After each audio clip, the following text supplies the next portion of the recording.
Board of Education meeting for November 7th, 2013. Mr. Porter, roll call, please. Gould, Yes. Miller, Here.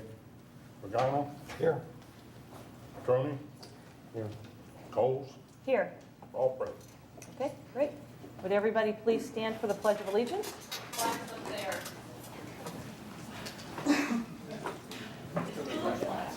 Okay. I pledge allegiance to the flag of the United States of America and to the republic for which it stands, one nation, under God, indivisible, with liberty and justice for all.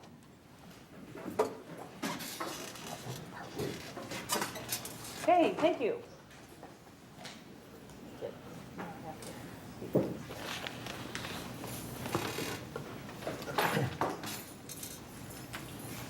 Okay, first item, 1.3, is adoption of the agenda. Can I have a motion to approve the agenda? So moved. Mr. Regano and Mr. Petroni. Okay, any discussion? Roll call?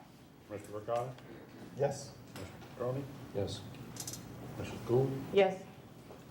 Mr. Miller, Yes. Mrs. Coles. Yes. Agenda item 1.4, approval of October 24th, 2013 meeting minutes. Can I have a motion to approve the minutes? So moved. That's Mr. Miller. I need a second. Yes. Okay. Second. Okay, Mr. Regano. Any discussion? I never saw them updated. I never saw them uploaded. Yeah, I didn't either, so I would suggest that we table this until the next meeting and we get them attached to board docs so that we can review them. Okay. Will do. So a Motion to table? Agree. Second, you? Yep, thank And we're going to need a roll call on the table. Miller, Yes. Regano, Yes. Gould, Yes.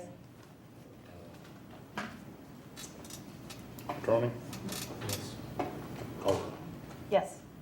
Okay, agenda item 2.1, Springboro Education Association report. Is there anybody here from SEA? Sarah Thornberry, Springboro Education Association, nothing to report. Okay, welcome. And we have 2.2, Springboro Classified Employees Association report. Anybody here from SCEA? Okay, thank you. And we have nobody on agenda item 2.3, which is public participation, no one prearranged. The next is 2.4, which is public participation on an agenda item. So people will have 3 minutes to talk. Where would we do that? Did we have anything set up? Like a I can give them podium a or mic. anywhere? We don't have a podium.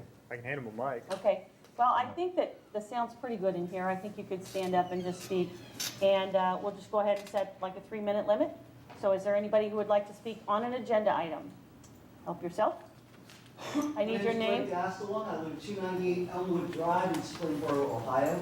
I see from the proposal and engagement letter from MLA Associates dated November 4th, 2013, that this board is considering hiring MLA Associates to do the following: interview the Board of Education and key personnel, observe the activities of the Finance Department, examine the board level metrics, and create a gap assessment between goals and needs and capabilities departmentally, because this board is seeking to gain clarity on the appropriate structure, activities, and duties of its treasurer and the Finance Department. I also see from the proposal and engagement letter that the cost of this activity will be between $8,500 and $9,500 plus any out-of-pocket expenses that may be incurred by MLA Associates. I must assume from this agreement that you are seeking guidance in hiring a full-time treasurer for the Springboro Community Schools. Mrs. Coles, Mr. Regano, Mr. Petroni, Mrs. Gould, Mr. Miller, this is the very activity you were elected by the people of this district to perform. Your pursuit of this agreement only illustrates this board's inability to do the job. Sadly, had you not taken this district out of the Ohio School Board Association for purely political reasons, this kind of analysis and information would be available at a significantly lower cost. Additionally, as former state representative Mr. Seth Morgan is to be the MLA point person in these assessments, it appears that we taxpayers will be paying for one out-of-work politician to receive a windfall from a soon-to-be out-of-work politician. We deserve better. Please perform your due diligence and hire a full-time treasurer. Okay, thank you. And Mr. Porter, are you keeping time? Yeah. Okay, great. Anybody else? Okay. What's your name and address? Oh, Karen Robinson, 4706 Deerfield Trail. Okay. MLA Consultant CEO is Seth Morgan, past state of Ohio representative and current Americans for Prosperity, Ohio Director of Policy. Americans for Prosperity, formed by the Koch brothers and affiliated with the Tea Party, is a sponsor of Cole's Ohio School Board Leadership Council. Seth Morgan spoke at OSBLC November 2012 as a keynote speaker from Americans for Prosperity. The AFP director was not mentioned to the community at the past BOE meeting, October 24th, and neither is the fact that AFP is a sponsor for OSBLC. The MLA contract would allow the director of Americans for Prosperity access to Springboro's financial records via Seth Morgan's company, MLA. Americans for Prosperity gave $350,000 for commercials and advertising to the Douglas County, Colorado BOE slate, along with other outside interests, Jeb Bush, to support reform candidates. Why would taxpayer money be used, $8,500 to $9,500 for a one-time service, when the 5-year forecast was reviewed and approved at the October 24th BOE meeting? Is there a problem with the finances of Springboro to warrant this cost to the taxpayers? What is the urgent need? Were any other companies allowed to bid for this contract? Since Ms. Coles has a business relationship with AFP and Seth Morgan and her business OSBLC, she should at a minimum recuse herself from any deliberations and vote concerning this contract. Since this has, at a minimum, the appearance of not actual conflict of interest, the contract should not move forward. I do not feel comfortable considering the outside interests and the recent outside interference of Americans for Prosperity in Colorado's BOE elections, allowing someone from Americans for Prosperity to have access to the financial records of the Springboro School District. Okay. Is there anyone else who would like to speak? Okay. Hi. Thank you for letting me speak. My name is Mike Mahoney, 260 Ballard Drive in Springboro. I want to address this just simply as how this contract is put together. One thing this board has done over the 2 years that this board has been sitting has looked at outside third vendor contracts very critically and sharply, and I think this needs to be examined the way this is written right now. There are severe problems with this, and I certainly suggest that the 5 of you, in deliberating on this, look at the problems that are included in what I think is a very poorly written draft engagement letter. A couple things I want to point out. First of all, it bothers me there's not one reference in here to ORC Chapter 33. There's no mention of liability insurance for MLA.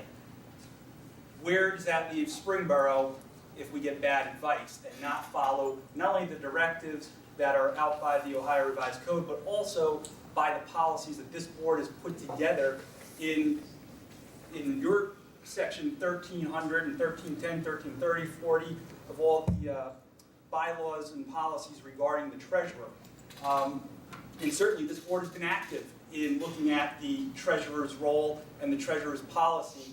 I note that at least 3 of the provisions that you have regarding treasurer policies have been revised by this board, which is what this board should be doing. And I haven't, in looking at this contract and engagement letter, and certainly this is a contract, if it's agreed to and signed to, this school district will be bound. And I don't think that the way this is termed right now is advantageous for the school. I haven't heard what the need for this is. I'd also like to point out 2 other things. One, they talk about termination of this contract. If you look at that paragraph regarding termination, there's absolutely no clear process. It says if one of the parties chooses to to not engage in this contract anymore, does not wish to continue, it can be terminated, but there's no reference as to any notice that has to be given, what happens to any money that's already put forth, because the first $4,000 payment would be due within 10 days of a board agreement and assignment of this. So, and I'd also point out just on the money itself, there's not any reference to an hourly wage here. They talk about this project costing $8,500 to $9,500. We talk about two $4,000 payments and when they would be due, but there's nothing referenced as to what their hourly rate would be and where any additional billables will come from MLA and how they will be supported. So based on that, and I bring this up simply on looking at the contract as it is, I ask this board to do what you've done in the past, look at this contract critically. This engagement letter should fail. Thank you. Okay, thank you. Next speaker? Just need your, anybody else? Okay, we will move on to, okay, go ahead. My name's Ron Miller, and that's 6 Down Street. And my point, I guess, is to ask a question. I think that some very valid points have been raised here. Is there going to be a time when there is a reaction by you to these points? I think individuals have raised points because they want some answers. And I'm simply asking the question, are they going to receive any answers?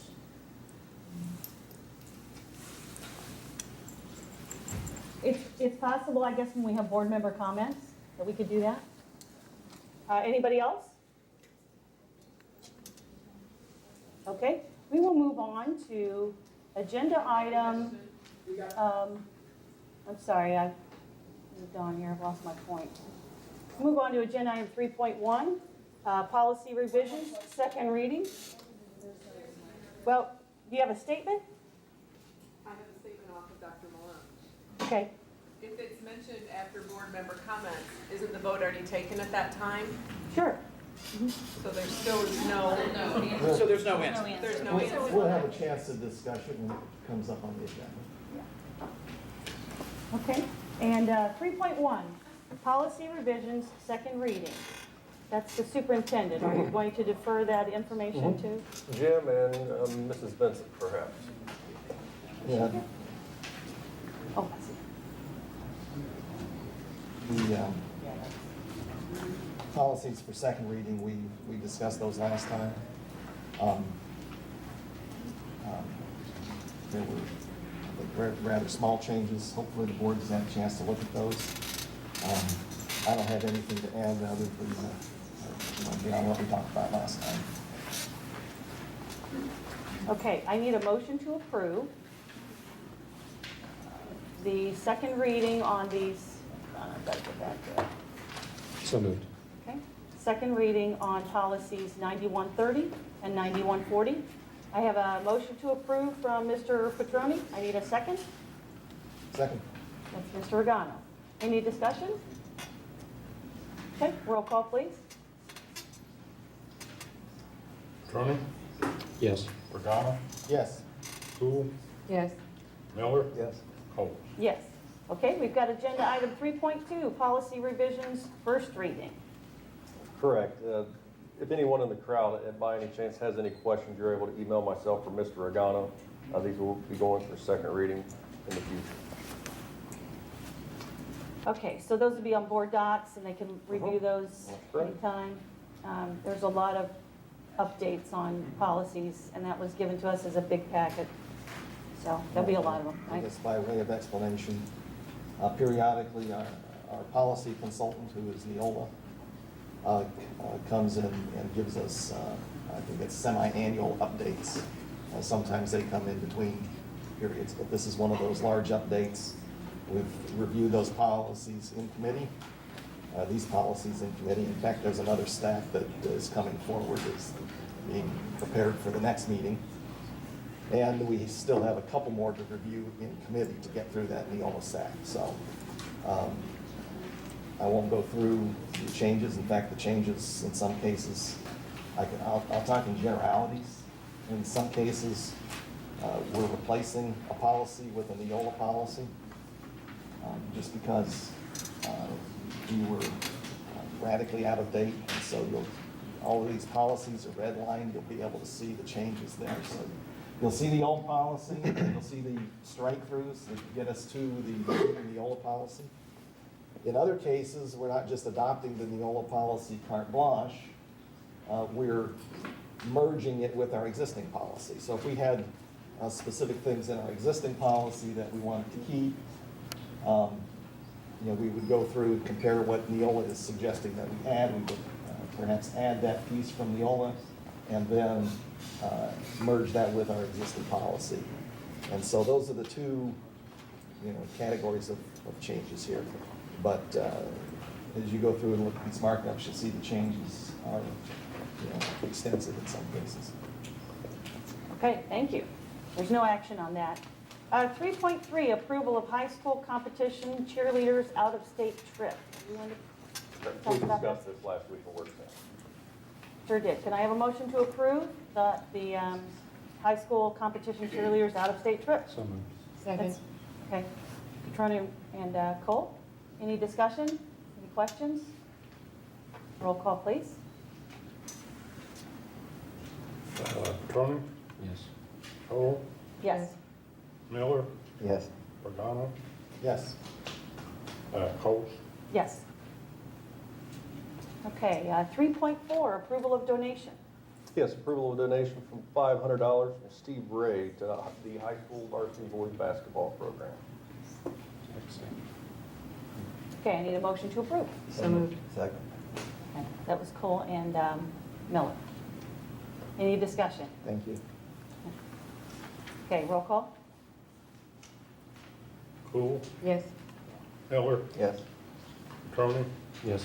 Regano, Yes. Cole, Yes. 4.1, approval to create exempt position. And Mrs. Vincent? Yes.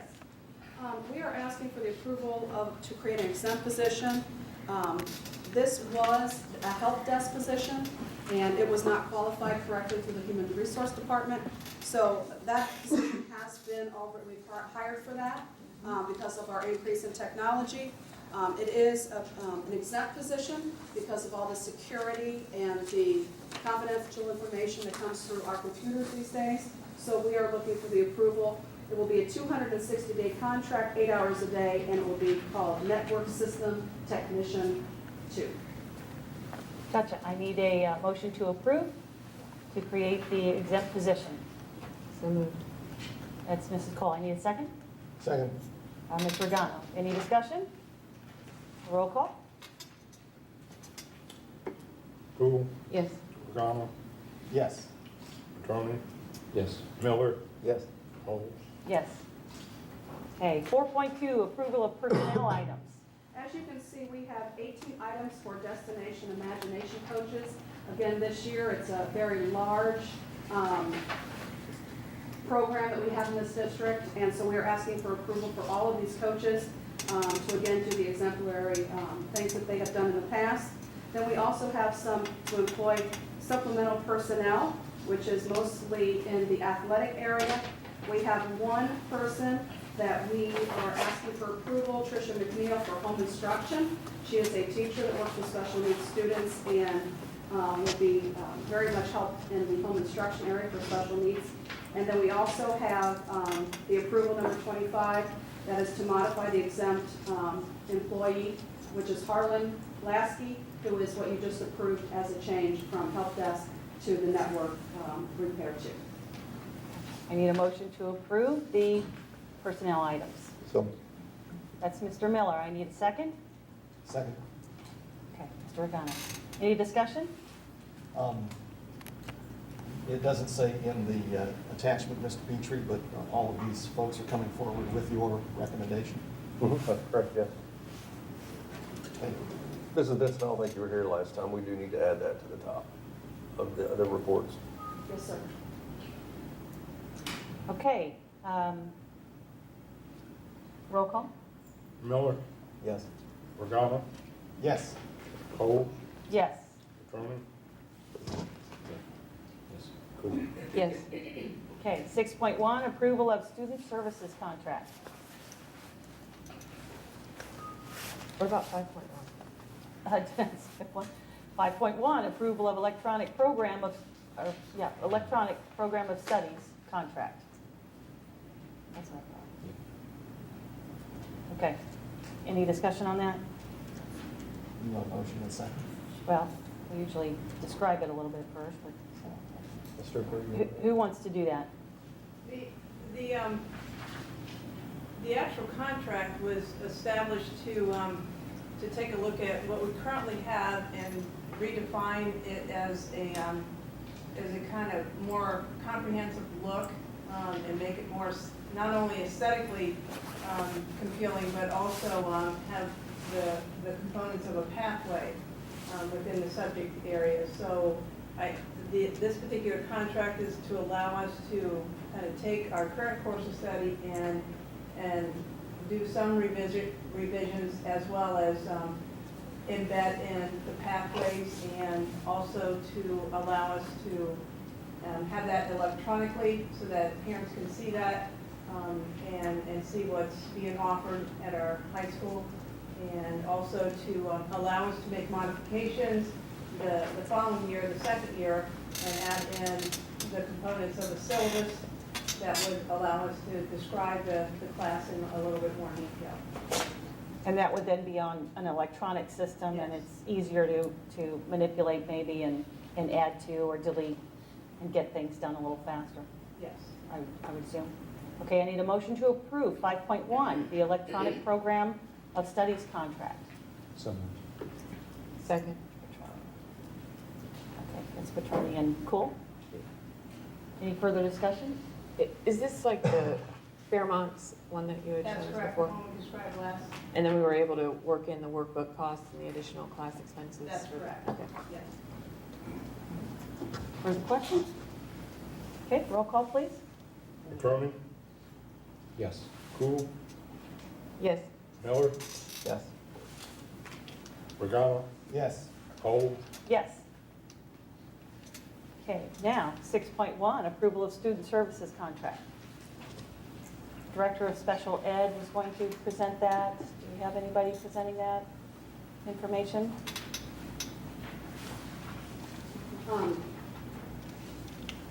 There are two contracts. One, I believe, Jessica Henderson, that's going to be a contract at $50 per hour for speech and language. As we look at other agencies to provide that service, it was twice that amount. So we went ahead, and this is a person that we've used in the past, this past year, as we've had speech and language people go out on maternity leave. She is already acquainted with our system, things like that. So we're asking for that contract to be approved. Is that for preschool, Ms. Vincent, or is that just normal? That is just normal this time. Oh, what? Yes. Good try. Very good. The second one is to an agreement with a former special ed teacher. She is going to be doing some professional development services. We looked at someone who knew our IEPs and how the Springboro district has been done in the past, and we're looking for some professional development for intervention specialists so that we can stay in compliance with the state of Ohio when we write our individual education plans. Okay, thank you. Need a motion to approve? So moved. Mr. Regano, and second from Mr. Petroni. Is there any questions or discussion? Roll call, please. Regano, Yes. Petroni, Yes. Miller, Yes. Cool, Yes. Cole, Yes. Okay, 7.1, approval of MLA Management Systems, Inc. contract. I need a motion to approve. So moved. Mr. Regano, I need a second. I will second. Okay. Is there any discussion or questions, comments? Yeah, I have a couple questions. My concern is just the timing of this. I believe that waiting until the full-time treasurer comes on board to kind of assess the situation prior to entering into a contract with an outside vendor makes more sense. So I would motion to table this until we get a treasurer on board.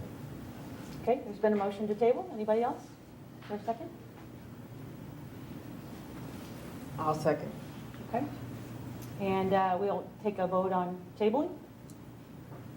Roll call. Second here. Okay.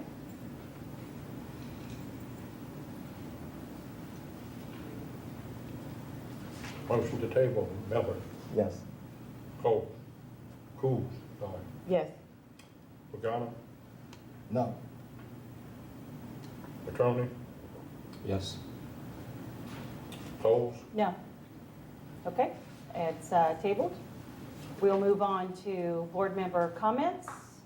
We'll put public announcements and future considerations all together. Okay, Mrs. Cole? Just thrilled that the renewal passed and welcome aboard the new board members that will be taking over at the end of the year. I am so excited to see you come.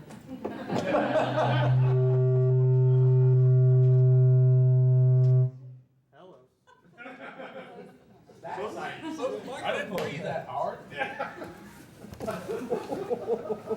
I was believed to never even All right, is that it? Yep. Okay, Mr. Miller? Yeah, I would like to second the, what Ms. Cole said about the renewal. I do appreciate the support of the community, and I am, I'm very glad to see the, that we have the support of the schools, and I hope that, from the community, and I hope that that continues, and welcome the new board members. That's really all I have to say. Okay, Mr. Regano? Congratulations to Dr. Malone, Mr. Anderson, Mr. Silky. People have asked me, do I think that this board is going to be a contentious board going forward? And I guess my answer to that is I'm optimistic. I'm optimistic because I think now there's an opportunity for rational discussion on some of these issues. Tonight's a good example. I would have liked to have had this contract and advice from them as to where our strengths and weaknesses are in our treasurer's office, so that as we go to hire a treasurer, that we have that information and we could review candidates with that information in mind. And so I think that was the spirit in which this is brought. However, instead of folks coming to the board and asking that question, what happens now is the question goes to the news media first, and we create a little spectacle about it. And I'm optimistic that going forward, maybe there'll be the trust in you three that we don't seem to have, because of the perfectly reasonable proposal here, we create a stir. But I'm also optimistic because we have some important things coming up. We have in our negotiated agreement, one of the important things that's in there was to investigate a pay-to-play, or not pay-to-play, pay-for-performance system for compensating employees.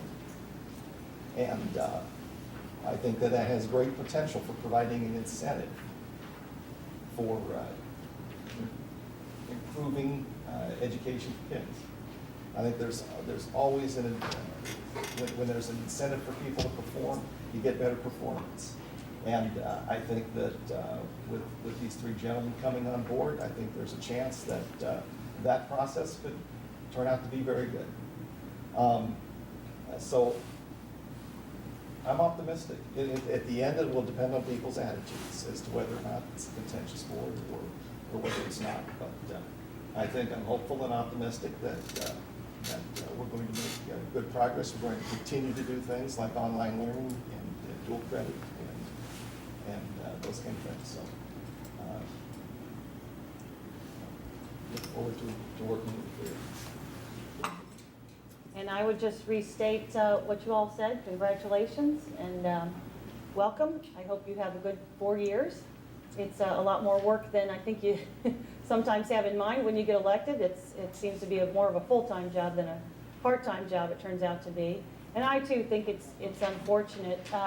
Just wanted to set this record straight. We do audits within education, within most large corporations or large businesses, they'll often audit departments to find out if they've got the right job allocation, the right list of job duties, make sure their job descriptions are accurate.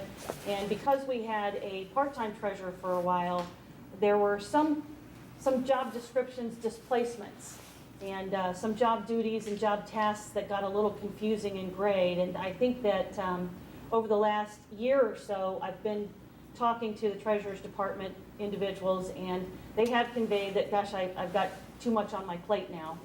And so if we were to get the job descriptions correct and the task list of tasks for each person correct, I think it would set the stage for a new treasurer where they feel very comfortable that we're organized. And that was the intent, is to get the Treasurer's Department organized, to find out if we needed more staff, to find out if we could deal with a full-time or a part-time treasurer. The last treasurer's hunt that we did, we had a lot of great candidates, and Tracy Jarvis just tended to be kind of at the top of the pool. We liked her a lot, and she was the one that asked for the 3 days a week. And so we said, well, I think we can accommodate that if you think you can accommodate that. But when that happened, we kind of changed people's job description without changing the technical job description. So they became kind of morphed into something that the individuals didn't know that they were in for. And I was asking lots of questions of lots of different people, and it just turns out that when you know somebody and they're an expert in that field, that they're a good resource to tap into. Now, all of the other stuff I think is just nonsense connections. Everybody on the board at OSBLC are volunteers. We get nothing. So there's no financial benefit. Seth is no longer with AFP. It was a donation that was made more than a year ago to the organization. So it's kind of this loose knit, let's bet until we find something. I think it would be fabulous if we could do that much homework on the curriculum that we have in our schools, and that way people can get involved and help us make decisions on that kind of content. We were asked by different people within the administration or told that these audits would be a good idea. A lot of audits happened over the last 4 years that I've been here. Very few of them had to go through the board at all. Mr. Petrie ordered an ESC audit that cost more, I think, than this contract will cost. We just had a custodial audit that was done. And obviously, it's always you're contacting people you know with that expertise and people you trust, and you ask them to come in and help you out. And there's not contracts that have had to go in front of the board. They're people you just know in the community, and there's no secret. I travel all over the state, and I know quite a few people. So I do tap into those resources when I know and trust that they have the expertise and the reliability. But I wanted to say that sometimes I think there's some nervousness that if you bring in an outside auditor, which we do often, by the way, ESC, custodial audit, capital needs audit, that was all in the last year. We just do it as a matter of routine, making sure we're doing the right thing and that we're efficient. That's nothing new. What's new is the manufactured controversy that tends to come with our decisions or our suggestions. But I wanted to say that I think sometimes people are afraid that the audit means that we're going to outsource.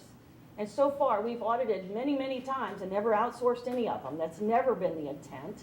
The intent was to get a system that has been changed over the last couple of years, to get it organized and reorganized, and in a way that a new treasurer coming in feels very solid with what everybody's job responsibilities are and with what theirs are. Because right now, the job responsibilities for the treasurer have changed so much that I don't think anybody's really clear what that person needs to do. And I think it's unfair not to allow these 5 candidates that are waiting to be interviewed. It's unfair of us to just say we don't know what the job description is. I think it's more fair to bring them in and say, here's a defined job description, here's what we're expecting. If you want that to change, please just take it to, it would probably be the new board, and let them know that something needs to shift. But right now, I think we look a little unorganized, and that's not fair to the candidates. And that's why I was having this, thinking that it would be really, really helpful to get the organization done now, rather than wait. Okay, thank you. Mr. Petrie, or I'm sorry, Mr. Petroni. We'll go to you after that. Mr. Anderson, Mr. Stuckey, Dr. Malone, look forward to working with you. I think you'll find when you get on this side of the table, you might learn a little bit more than is visible out there. So I'm looking forward for that transparency that you'll see that we've been exposed to. It is very enlightening in how you have to deal with those issues sometimes. I voted to table that document for a couple of reasons. The contract really wasn't correct, and I've gone through that route before. But the idea that was presented at workshop last meeting, I felt it was a good idea, and I agree with Dr. Coles and many of the comments she made and several of the comments from the community. I'm outside of this political thing. I think it's, in my opinion, somewhat irrelevant to the man's qualifications and to the company's qualifications looking at the systems. The reason why I thought it would be a good idea to bring forward is because our interim treasurer, which many of you may have missed the comment, was alluding to how he's been catching up with all of the jumping on ship, and so he's been buried. And he was buried for a lot of reasons. The organization's been running with a half of an engine in what would be equated a $54 million business. And so the systems that these people were going to bring to look at, I would look forward to trying to see if we can help the new treasurer understand that and hand them a tool, which is what I've been talking about for years, a tool that when they walk in the door, they don't have to take 6 months to ramp up. And for the cost, it seemed to be probably less than the salary. That's the reason why I tabled it, not because it was a bad idea. I think it's a great idea, and if it came back with a little cleaner documentation, I'd still consider it. But I do look forward to learning things. And I hope you spend the time and energy, as I'm sure you will. And I look forward to your expertise that you each have as well. But I think the most profound thing for me was what you learn when you sit here and what you have to deal with that you may look at and it just all feels really good. And it really is good. So community, by the way, thank you very much for your strong vote on the levy. It's fantastic to see that we'll be able to keep the direction that we've laid out in our 5-year forecast. It's fantastic that we'll be able to look at new curriculum. It's fantastic that we'll be able to continue down the road of online learning. I'm looking forward to see the program of studies with the contract that we voted on tonight to see how it looks, and hopefully we can get out early and then get to the students and the parents to actually vet. So thank you all very much, and thanks a lot for the time. Okay, thank you. Did you have any comments, Mr. Sure, Petrie? yes, I definitely want to take time to thank the community for voting yes. It was an overwhelming yes on our levy. Considering it's 18% of our budget, it was much appreciated. We are looking forward to it because it allows us to move forward with some outstanding initiatives that we have in place by the fine people sitting here at this table, and of course our board and their contributions. I would also like to welcome the new 3 board members that will be coming on in January. Definitely have plenty of work cut out for you. It's never a dull moment, that is for certain. But we look forward to working with you, and really, once again, just want to reiterate, it is very appreciated that we were able to pass the levy with such a wide margin. Well then, Mr. Porter, I skipped you. Any Well, comment? the only thing I'd comment, I've made a statement, the workload is extremely heavy, with the staff in place. It's not self-serving, because I'm not seeking a permanent appointment, as you know. But there's consolidations, and I have instructed staff to prioritize some things that have been done. First things, get payroll done, get the bills paid, process that, and there's other checks and balances we know we'd like to be doing. We need some automation and electronics and so forth. So I did not take that as personal offense whatsoever. So take that as a threat. With you mentioning the automation, like, is there stuff that you see from your years of experience, that software that you would have our district have? Yes. Okay, and, I mean, I would love to hear about those and bringing those in. I think That was the Well, And that your was- advice is that was gonna be part of free. the He's contract. free. We'll actually pay him. We pay him, but he's. He's not quite free. Yeah, I see It's lots not an of, additional fee. see lots of paper, I see lots of information. I spoke to the Cincinnati Public Board of Education 2 weeks ago on the same lines. For each dollar you spend in automation, you need to be prepared to spend $2 to support it. In training, in personnel, or with contracted services. Right. Yeah, there's several things. It's going to take time having the staff. One of the things, as I try to work with the staff to train them, I'm taking them away from what they need to get done. And so, and it's not anything that's going to be immediate. It's a journey, the transition, probably a year or so, lay it out. But once the new treasurer's on board, I can share what I've seen around the state, and it needs to be the continuity, as I say. I'm not seeking permanent, full-time job. I walked away permanently a year ago. And I'm just doing anything, so. And When we do bring on a new treasurer, I definitely, Mr. Porter, I would love to have a bank of hours, probably a couple months worth for the rest of the year, for the next 6 months. Because one of the things I've seen when Mrs. Jarvis left, who I thought did a fine job, Al had to really dive in with his expertise and break everything apart and get our athletic budgets, which we're still working on. We're going to be working on some more budget findings. So to try to understand, as Mr. Petroni said, at $54 million, it's not easy. So we definitely need, I don't want to see a new treasurer come in and just, here you go, here's the keys to the kingdom, and perhaps they don't have near the experience that Al does. So I think we will need to consider when we bring that person in, as Al is more of a growth tool for that person, and identify through the interview process, perhaps the strengths and weaknesses of the new treasurer, and let Al work with them in that Some area. carryover time, Absolutely. yeah, Definitely. agreed. Were you going to say something? Yeah, no, I mean, I think Al, Mr. Porter, excuse me, your comments resonate through various things that the administration's been just working on really hard, and the new team has done a great job of tearing into stuff and just really moving things forward. So you figure you can hire a consultant for a short amount of time and a strategic maneuver and leave your staff to do their jobs, and if you stick around now, you'll be a consultant for a little while, helping our administration do their job. So thank you very much, and I appreciate it. Yeah.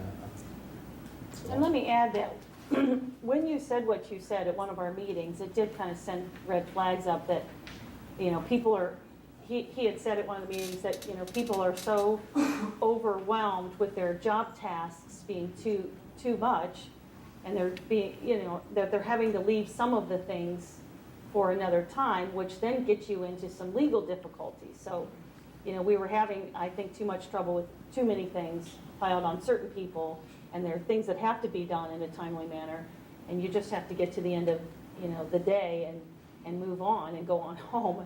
And I thought, well, that tells me that some people are overwhelmed. They've got too much to do. And that tells me that maybe we need that full-time treasurer back. We need to get maybe some reorganization going on. And that's when I started to contact some of my friends and said, now how does your district do that? Or how does your business do that? And how do you go through and look at your job descriptions and make sure there aren't too many job tasks on one person? And that's when I thought, well, we need to just kind of reorganize the treasurer's department. That's the conversation we had 2 weeks ago. Yeah, I mean, we had this conversation 2 weeks ago in the work session, same conversation. Okay, I think we'll move on. So what we've got next is we will take a 10-minute recess, and we will reconvene in the library for work session. I know. Okay, was I the only one that thought that was funny?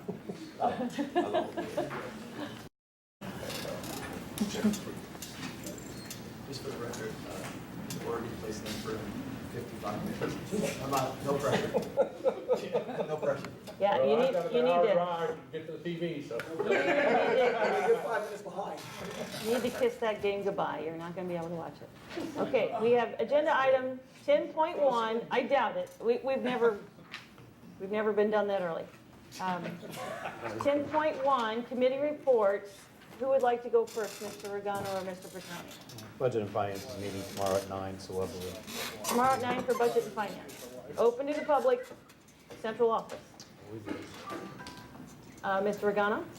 The policy committee met last week, and as I mentioned earlier, we reviewed a number of policies in the Neola stack, and I'm going to schedule a meeting, not tomorrow, but the following Friday, to continue reviewing the policies in the Neola stack. I'm not sure what time we'll schedule that for, but probably shoot for 9 o'clock. Mm-hmm. Okay, great. That's it. Well, that was nice and fast. I don't like that safety committee report.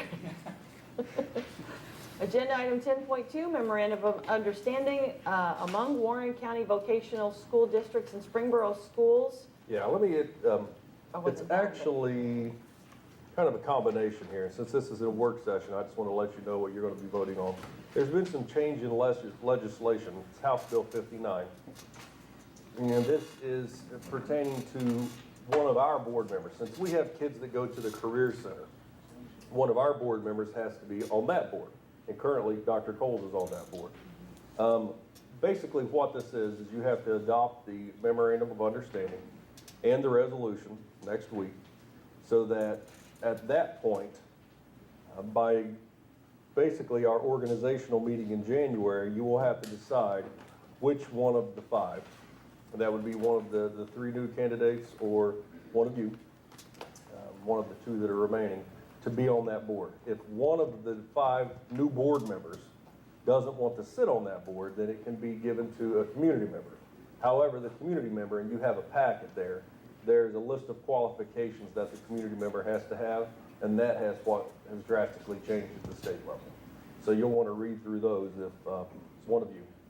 And actually, I gave one of the packets as well to our new board members this evening, and they'll have to read through that as well, and then we will probably have a retreat before the first board meeting, so that in that first board meeting, the organizational meeting, when you pick the vice president, the president, and all of those things, you'll make this decision as well. This will be one of the decisions that has to be made. And the biggest difference is that the person who is appointed has to have considerable business experience. No, even the board member has to have business experience. Yeah, read through No, there. I mean, it is a little confusing. It's very confusing. You have Actually, to be a we briefed on business this for about person. 5 minutes today. And they had a lawyer come and explain it to us at the Career Center. Because there are some of the people that are on the board now that probably won't be on the board again because they have to have a lot of business experience. And so whether it's an assignment from your board or whether it's somebody from outside your board, they have to be CEO, have some significant business experience. That's what they're looking for. That was a state bill, was it 59? What I would suggest, if you have any questions or any of the new three, just email me, and I'll send those to Maggie Hess. She's the superintendent at the Career Center. She's actually the one who went and was briefed on this and then briefly shared it with me. Get the answer back to you so that you can make a decision. So is there going to be a vote? I mean, if this is coming tonight, we vote on it next, You'll vote on this in the next board meeting, and it's the resolution primarily. There is actually within your packet a timeline. It's a law item. Yeah, it is a law. It's not an option. It is a law. So we don't need a resolution. Yeah, it has to be voted in. And that is going to outline the process that you we're follow. voting to follow the law? I'm I know, to be that's honest, what I'm I'm confused as to what I'm voting on. It doesn't make it, I don't think I have a choice. Redundant. I thought it all was an interesting process, but nonetheless, you have to vote on the Plus, resolution actually, and on top follow of not it. having a choice, I'm not even gonna be here next year. So on top of not having a choice, they don't really have Actually, skin in the I'm game. trying to get you to break the law here at the last hour. I Okay, I'm understand. just confused as to why I'm voting on this. I understand. It's It's just all here, though, if you read it and paperwork. explain. Yeah. Didn't make sense when I read it, to be honest. Oh, I So we understand. will have an action item, and it is a resolution that we will follow the law. Correct, So absolutely. yes. You will follow this First- portion of House That's Bill pretty simple. I mean, 59. to me, Versus it's a one that says no-brainer. we won't. All right, thanks Okay, for gotcha. the clarification. 10.3, resolution approving the MOU with Warren County Career Center for the purpose of compliance It's with the- ORC. Same It's the same discussion? issue. It's all interconnected. All So righty, what happens if I vote no? so we go right Just ahead, so- Mr. Miller. So, I'm joking. Be that rebel. I don't so have somebody's to lawyer read it. prepared this stuff for us, right? Their lawyer Correct. prepared it. How many times would board members been asked to vote on things you haven't Right, said that's, it, and they want you to ratify? the camera's having trouble picking you up, Mr. Porter. You gotta talk louder, I guess. You're voting that you're going to follow the House Bill 59 plan. Okay, so that was 10.3. This sounds almost the same. Why do we have three? 10.4, One's a resolution, one's the MOU. They're all in this. Yeah, it's all in the packet. so we will have 3 action items? Correct. Gotcha. Okay, so 10.5, I'll move on to that. High school program of studies discussion, Ms. Cook and Mrs. Strittenberger and Ms. Daniels. You can present.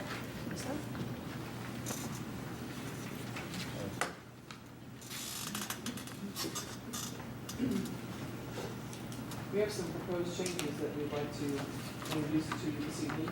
We think that they're going to raise the rigor as well as challenge our students in several ways.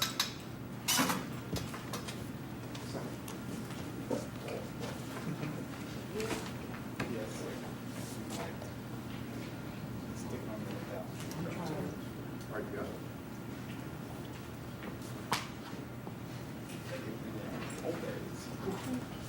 How's that? Better?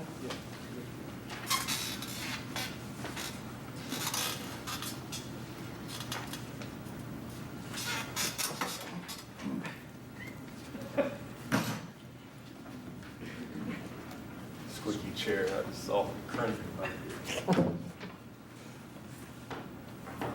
About 2 weeks ago, we gave students a survey regarding the electives they would be interested in taking. Most of them are on here. Some of them are ones we've brought back just to determine what their interests are. So they're given a survey asking about their current elective course offerings, and they showed us what you have in front of you, the numbers broken down by individual departments. What we've gleaned from this is that students were interested in learning more about dual credit and PSEO. They're interested in courses like art, photography, computer courses, Spanish, the ACT, SAT courses, and all of those, of course, have been reflected on what you see in front of you. We've looked at a couple of different options, even beginning as early as second semester. But I want to stop there before we go to that point, because this is a little bit to take in, I understand that. This was their desire, this isn't actuals. That's correct, and we kept that in mind as far as, we know we're just asking you for your opinion at this point, and obviously the true numbers would bear out in the courses they truly signed up for, starting that process in February. How do we interpret this? Because it's like 4 kids think aerospace science 1 would be cool, and 7 and 39. I'm just not following There's no headings on this. So A, I B, don't know C, what this D, means. F. I just didn't. I think it's seven people pick aerospace. And they're, yeah, I don't know, what's the numbers on the left? 4 to 38? The numbers on the left correspond to the Scantron sheet we used. Okay. So we had asked them 3 questions that required an answer on the sheet, and then it started with number 4. And so we said to them, choose your top 10 interests, bubble in the A, start at number 4, and go all the way down to number 82. So basically 7 people picked aerospace science 1. Yes. And 36 of them are just going to skip 1 and go straight to 2. Yeah. Right. We surveyed 9th, 10th, and 11th graders. Some 12th graders got mixed in. We thought that was kind of interesting, so we left them there. But we did try to get over 1,000 students to participate in this survey. And let us know what your interests are. One of the things they said to us last spring in a different survey, their number 1 concern was they wanted somebody who would come in and listen. So we gave them an opportunity to tell us, what do you want us to hear? What do you want to take? What do you want us to offer? What can we do to increase our electives and increase your interest in these electives? But so I'm going to go into languages for a second, not picking on anything. We have nobody really, it's kind of odd, we have 984 people in Spanish 2 and 3, but Spanish 1 has 19 people interested. So Because those 9th graders would already be in Spanish 1, so they wouldn't take it again. Okay. Those will be 9th graders who are not in Spanish 1 right now. If the survey had included 8th graders, we might see a higher Correct. number. Yes. Okay, all right. And then what I do find encouraging, the direction of PSEO, dual enrollment, and online electives seems to have gotten some attention at a pretty modest level. I mean, if you do an online electives pilot, there's 756 kids that would do it, or would do it. Huh? 75%. Yeah, I mean, that's a the number. pretty, if you had 1,000, that's a pretty big number. This was out of 1,000. So There's roughly. probably over 1,000 students who took this survey. That's coming from somebody who stood and fell the Scantrons there. I guess the next question would be if you've got, let's say, aerospace science 1 was 7, and then you've got comp apps, what is that? Computer applications. Okay, and there would be only 8 in there. What would you do with those kind of numbers? What would be that decision that had to be made there? Well, I think we have to take a look at who is it that's signing up for those courses, of course, what year are they, but also what do you have to have before you sign up for and actually can take one of those courses? In other words, what are the prerequisites for those courses? Are there none? Are there several hoops you have to jump through, so to speak? And then how do we, if at all, remove those barriers to some of those courses? It's kind of weird that like comp apps 972, but if anybody wants to go to a second class. I suppose we'd have to ask the next question on the survey, but my assumption is that they felt that one course in computer apps gave them sufficient knowledge that they weren't interested in doing a second one. I mean, that's on the face value, the conclusion that I draw. But it's And by no means is this perfect, we were just trying to get an Yeah, idea. I understand. But there are lots of things, somebody went to, who talked about Spanish a second ago. If you look at Spanish, Spanish 3 to Spanish 4.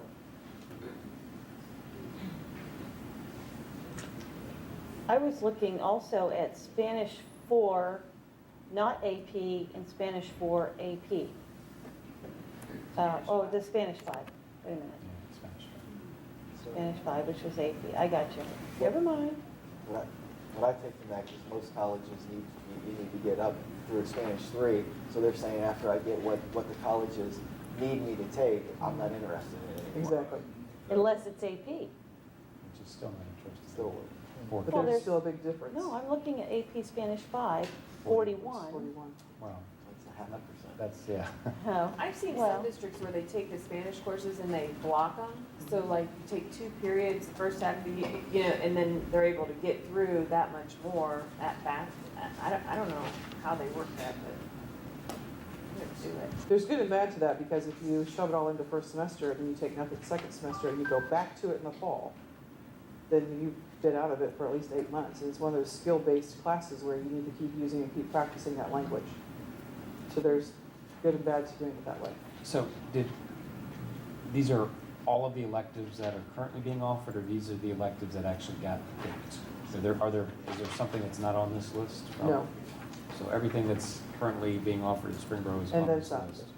Well, And then children's some. literature and public speaking currently is not offered. I think it was reduced, not necessarily reduced, but not offered a couple of years ago based on student enrollment, but they are on this page. Not all those classes were offered last year. Right. That's correct. But they're the ones that are in our course of study. Correct. Looks very interesting. I'm sure you got a lot of good information out of it. I hope so. It's going to help us talk about what we have to offer tonight, too. Because of this, we're down to the last bullet, but because of this, we looked at the possibility of increasing our art course offerings as early as second semester. We currently have a part-time teacher. We would like to move to full-time at the cost you see in front of you in order to do a couple of things. Number one, offer more to students, but also to look at those study hall numbers and ask those students, if you're interested in taking a class, much like we did with dual enrollment, then we have a place for you to go. That $17,000 of that, that's an annual cost to increase that teacher.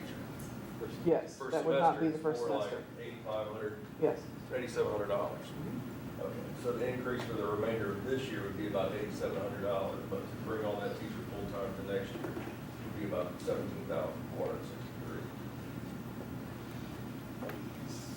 So with that, so if I'm looking at this sheet, would that be to fill those classes from line item 65 through 75? Is there anything specifically that you'd be looking to offer?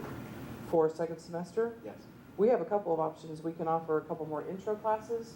We can also look at prerequisites for art classes and offer possibly, sorry, I have to look at this. We have an opportunity to offer 2-dimensional art. Our photo classes are full because we have 1 lab and 2 teachers. We could offer possibly sculpture and ceramics because of the facilities that we currently have. So it's not just intro that we could offer. We do have the possibility of offering other higher level classes.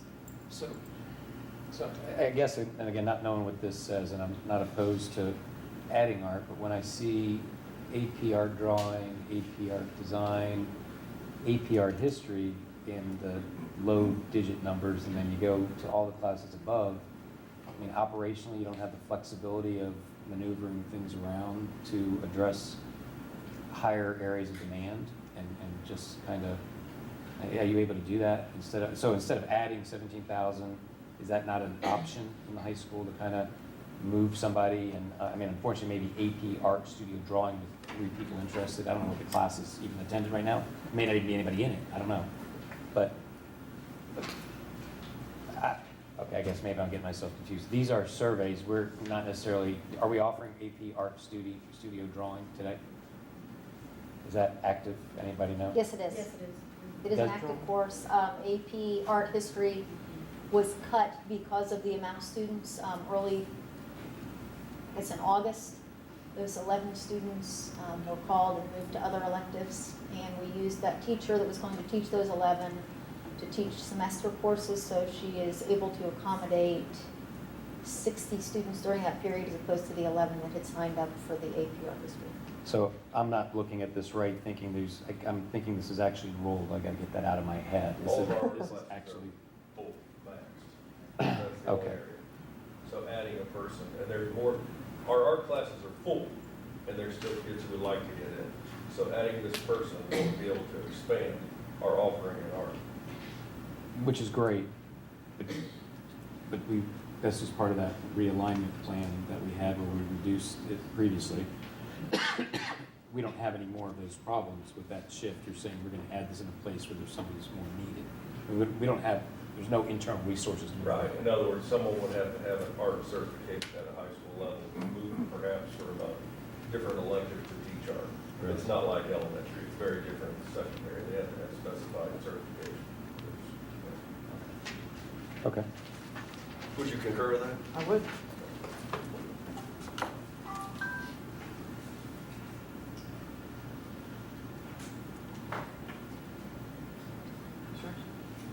Our current graduation requirement for our seniors is 21 credits. Our proposal for you is to increase that requirement to 22 credits. We have found in our research with other area high schools that are high achieving that we are rather low. Sycamore High School's at 21 and a half. Mason is at 24. Kettering Fairmont, 21 and a half. We're going to talk a little bit about the request for a financial literacy class to be added in, which is a state requirement. And in so doing, we would like to see our credit requirement go from 21 to 22. We feel we can absorb that financially. Can you flip slides just real quick for me?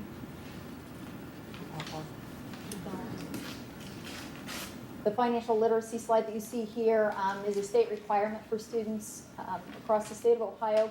Most schools that we're researching had this as a separate course. That is a half-credit course typically offered to 10th, 11th, or 12th grade students. This would increase our student, flip back to the table please.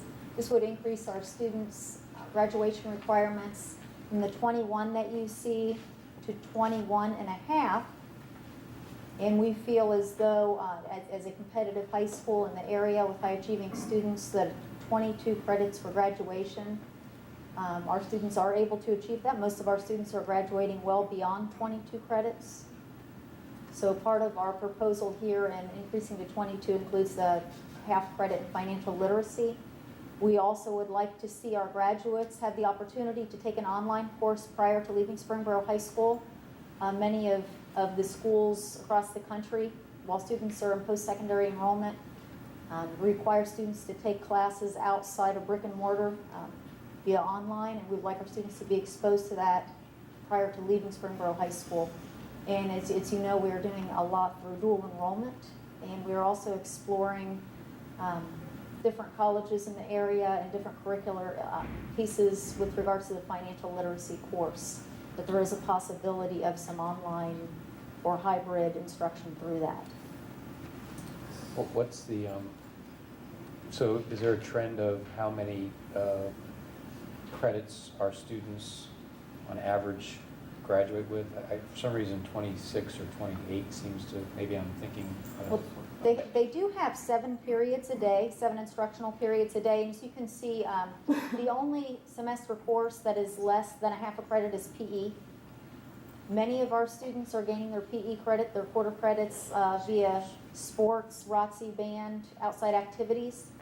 Therefore, with a 7-period day of 4 years, they have the opportunity for 27 credits, 27 and a half credits, with regards to the PE only being a quarter credit each semester. So I don't believe that our students would struggle to gain 22 credits with our current students graduating with well more than 22 now. So they're graduating with 27 on average? I think it's 23 to 24. Yeah, it wouldn't be 27 because they typically take a study hall. No credit for that. I mean, typically, in the past, it's really been pushed as much as you can without it being in policy, that the kids do take 6 periods a semester in essence. We have run into a couple situations this year where parents don't want their kids to take 6 classes. So one of the reasons we stayed at 22 is before we could jump to a 24, we're really going to have to do some communicating with our parents about that, because that would require 6 classes a semester, which in essence, the changes that they've made now would really reduce the number of kids we have in study halls drastically, with the addition of art, ACT, and some of the other classes that they would like to add, which would be a real bonus. Plus, I think there's some AP classes that they would like to add as well. So right now, that's the main reason for 22. Is there any public speaking required? There is not a requirement for public speaking. However, we do have a public speaking class here. Within our English department, it's a half-credit course. And have a lot of interest. Yeah, I was gonna Didn't we look see at that. something somewhere that we had a different efficiency with like writing? Was there was some thing And somewhere? the OGT for writing, Yeah. I thought it was. I'm just thinking for entrance things, Wasn't it like that? applications into colleges and I'm not making this up, I heard. I'm drawing a blank right now. I start to lay that, but 10th grade scores, isn't it writing? Tested on the 10th grade scores, on the scores, isn't I writing? can't recall having much of a deficiency in the 10th grade area.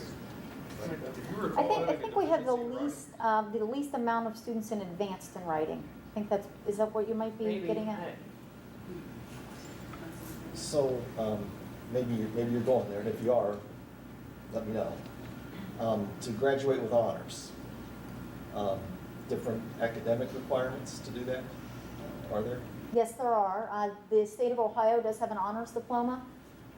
And we do have within our program of studies the outline courses that a student needs in order to achieve the honors diploma. So for instance, this class of 2014 is the first class to need 4 credits of mathematics to graduate. That's a state requirement, but prior to that, that was an honors diploma requirement. So it's really just additional credits. And Mrs. Cool brought up, for example, public speaking. We don't have, say, an additional requirement that says we want an honors diploma. Well, you have to get a credit in public speaking, for example. We do not. And Could we do it? I'm just curious if that might be a good idea, because those honor students are most likely to be the leaders out there in the business community,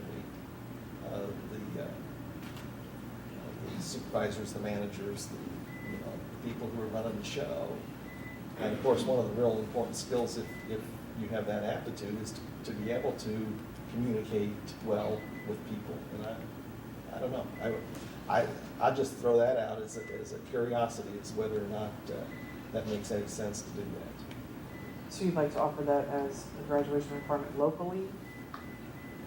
Yeah, I'm just tossing out the idea at this point, but Well, I yeah. could see that happening, because then we're making sure that, again, it's part of that career skill set as I see it. But It is going to be offered as an elective, correct? It is. Yes. It wasn't this year, correct? It's offered. Yes.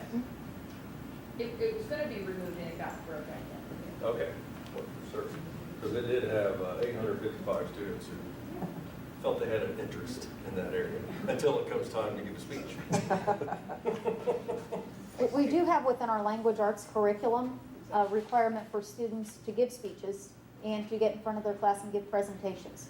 So that is embedded within our current curriculum. However, it's not a graduation requirement as for a class itself, But- standalone. But probably that class where they have to do that is, right? Correct. I guess I'd echo what you're saying, being out in business and writing, writing skills, grammar skills, speaking skills. I've been hiring and working with younger individuals out of colleges and listening to the people that we met over at Motorman and Terradata.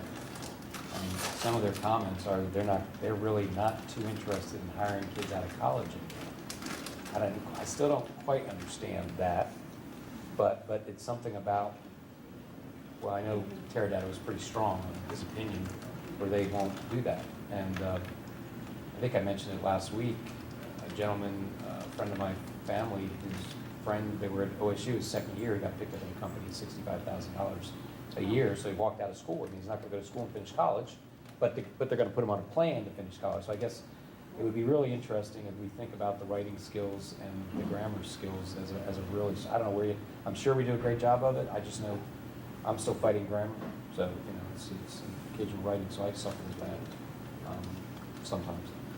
So I don't know where we emphasize those things or make it available. Even cursive would be nice. We don't teach cursive anymore, right? Nobody does anything with cursive anymore? We It's don't all spend as much time as when we were in school. as required in school? Is it one day we went to cursive? We can tweet them. We can tweet. Yeah, I have a Chromebook now. It's all typing, right? We don't read cursive anymore. So, anyway. So, you may have said this upfront, I'm sorry if I missed it, but what will this do to the current staffing plan by raising the requirements to 22 credits? The current staffing, can you go to the slide with the cost analysis? The last One more. Each of these proposals, we've done a cost analysis for. Most of them, you're going to see reallocation of staff for each of the ones that we're asking. The only one right now that we have the cost on is the art teacher. And with regards to the increase from 21 to 22 credits, with most of our students already graduating with 22 credits, we expect to reallocate staff for students as well as use other educational options such as school enrollment, GSEO, online courses. I mean, in essence, what that does is it allows us to require the kids, their freshman and sophomore years, to take six classes. And that has been something that Springboro High School has done in the past as well. This will give it a little more oomph in terms of saying, no, you need to take 6 classes, which in essence will reduce that rate, or increase the rate. Well, I think that also, I think it kind of starting to get there, but also by making it mandatory to have maybe like a dual or you said it, the online type of class, I think that'll raise the requirements, but also keep the staffing down, which I think that's going to benefit the kids in the long run. So ultimately, I think it makes sense to raise the requirement, but I think that if we continue to move towards the stuff that we've been working on, the dual enrollment and the online and plus those kind of things up and offer them to some of our lower level high school students, that would meet the intent here as well as reducing the staffing, or keeping it in line and getting these kids ready to go on to college. So I think it makes a lot of sense.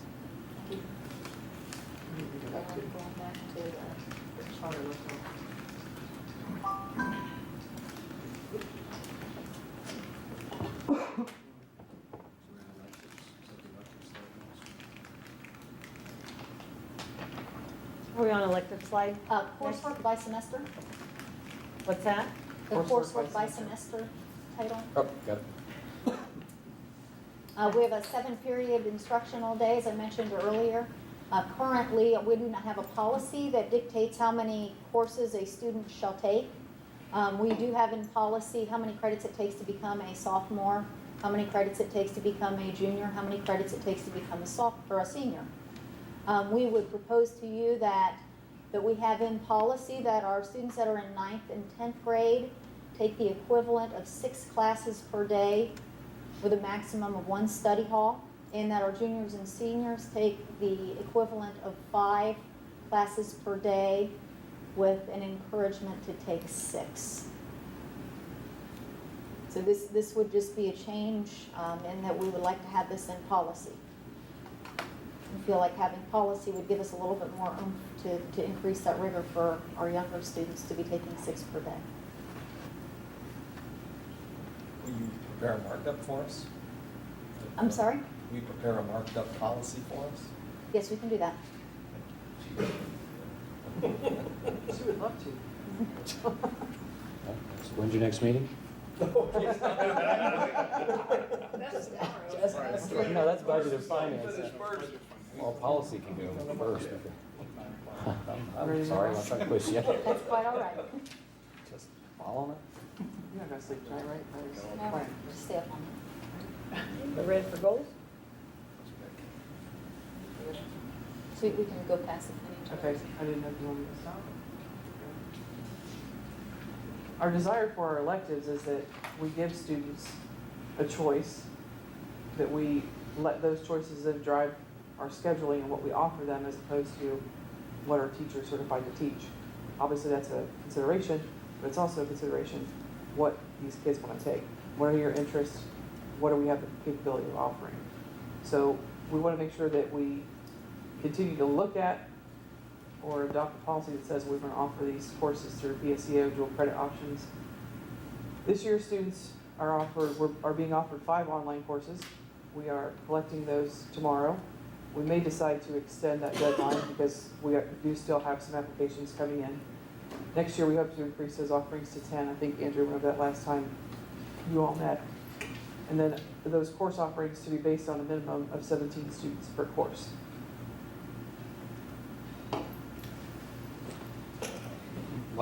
Technical question, licensing. Is there something we can do with professional development that if we have a problem area in the high school where it's a low attentive, low interest, low something that we can actually, instead of bring more, but step up, offer something that helps the teacher, professional do something to be able to fit a different area? Again, I'm ignorant on probably asking the wrong question on that, but I mean, it seems like license is very specific. So if you got an art license, and if art were the case, nobody liked art. Like the teacher, can we help offer something that helps to that place where we have a need? So instead of going out and having to hire somebody else, we can actually fix within. Does that happen? I think it varies by area in which you're certified, of how difficult that is. Okay. So it's not a take a test and study for a year and all of a sudden you're certified. It depends on each person. Each person is. My question again, I'm not sure that I got the answer or when I was looking for maybe, but classes like concert choir, when there are 7 students that indicate that they might like to take that out of over 1,000, you said, again, what is the plan? Is there a plan to say you students need to move to another opportunity here? Is the plan to develop a program that entices them to participate more? Is the plan to market that class more? I mean, what are we gonna just kick it out and say they're not interested? Let's find something they are interested in? Or maybe it's not a match with the jobs forecast for the future? I mean, what are we gonna do with those? I think that's a good question. Our hope is that when our teachers go over the same survey that you're looking at, and for instance, the choir teacher sees that she only had 7 students that were interested in concert choir, that she does some introspection and dialogue with the students that she's currently teaching to find out, what could make the course better? What would make you want to return to concert choir next year? That's one of the courses that students can repeat year after year and gain extra credits for. The other thing is, with our request for a minimum of 17 students per course, if there are truly only 7 students that are signed up for concert choir, our guidance department would meet with them and offer them another course that might be of interest to them. Rerun concert choir the following year. And I Hopefully would get say some more. that is going to be a change. If we say 17 kids, we're going to close it out, that's definitely a change. But on the flip side of that, if you look at the entire district, well, we're sitting like in classes at SI with 28, 29 kids, actually 4 through 7 right now. We're running 25 and higher. So we're needing to add to get those numbers down. So it comes back to, is concert choir, is that a good course? Yes, it is. All of our courses are outstanding courses. There's nothing wrong, nothing illegal about it. They're all very good courses. However, our mission is to educate all kids in Springboro. Not just in, we can't look at these just on an individual basis. At least that is my opinion. If we do, we're really going to have to talk about where we're going financially, because we have other areas that, in my opinion, there would be a greater need when you look at the core subjects. Well, not just that, but I see the job outlooks the studies for the job outlooks in the next 10 years. And they're not necessarily represented here with electives. So where do we do a value analysis, for our program of studies? Where we look at, we need to add electives that prepare the students for some of the job opportunities and the career opportunities, rather than some of those that are traditionally offered in high school. I think we kind of need to think about moving away from things that are, one, not popular, not well attended, and two, not really in the whole 100 jobs for the next 10 years list. And think about that and we can't offer everything to everybody, obviously. So we're going to have to change the direction to match what they can get a job in. We're graduating students who aren't really prepared for much, Well, and part other of than that- college. And part of that comes with the education and the understanding of what's happening at the younger grades as well. I mean, that whole articulation of, and communication with the parents at the junior high level, and having that conversation so that the pathways are such that it does allow for that.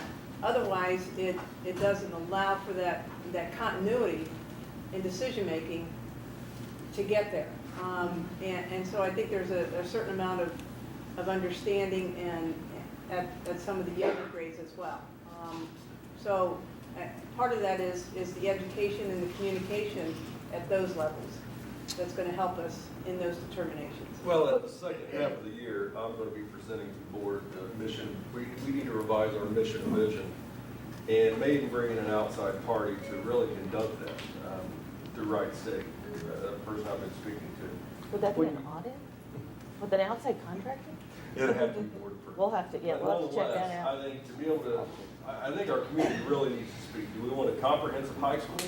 Or do we want a high school that prepares kids for college? Do we want a high school that does it all? And I think that's something we need to hear as we're looking at a new mission and vision of the direction we're going to go. So clearly, to make those decisions right now in that course of study, that's not going to happen for next year. But to be able to look at that throughout the year as we do the mission and vision, that's the whole purpose of it, is to lead us to the direction that we're going.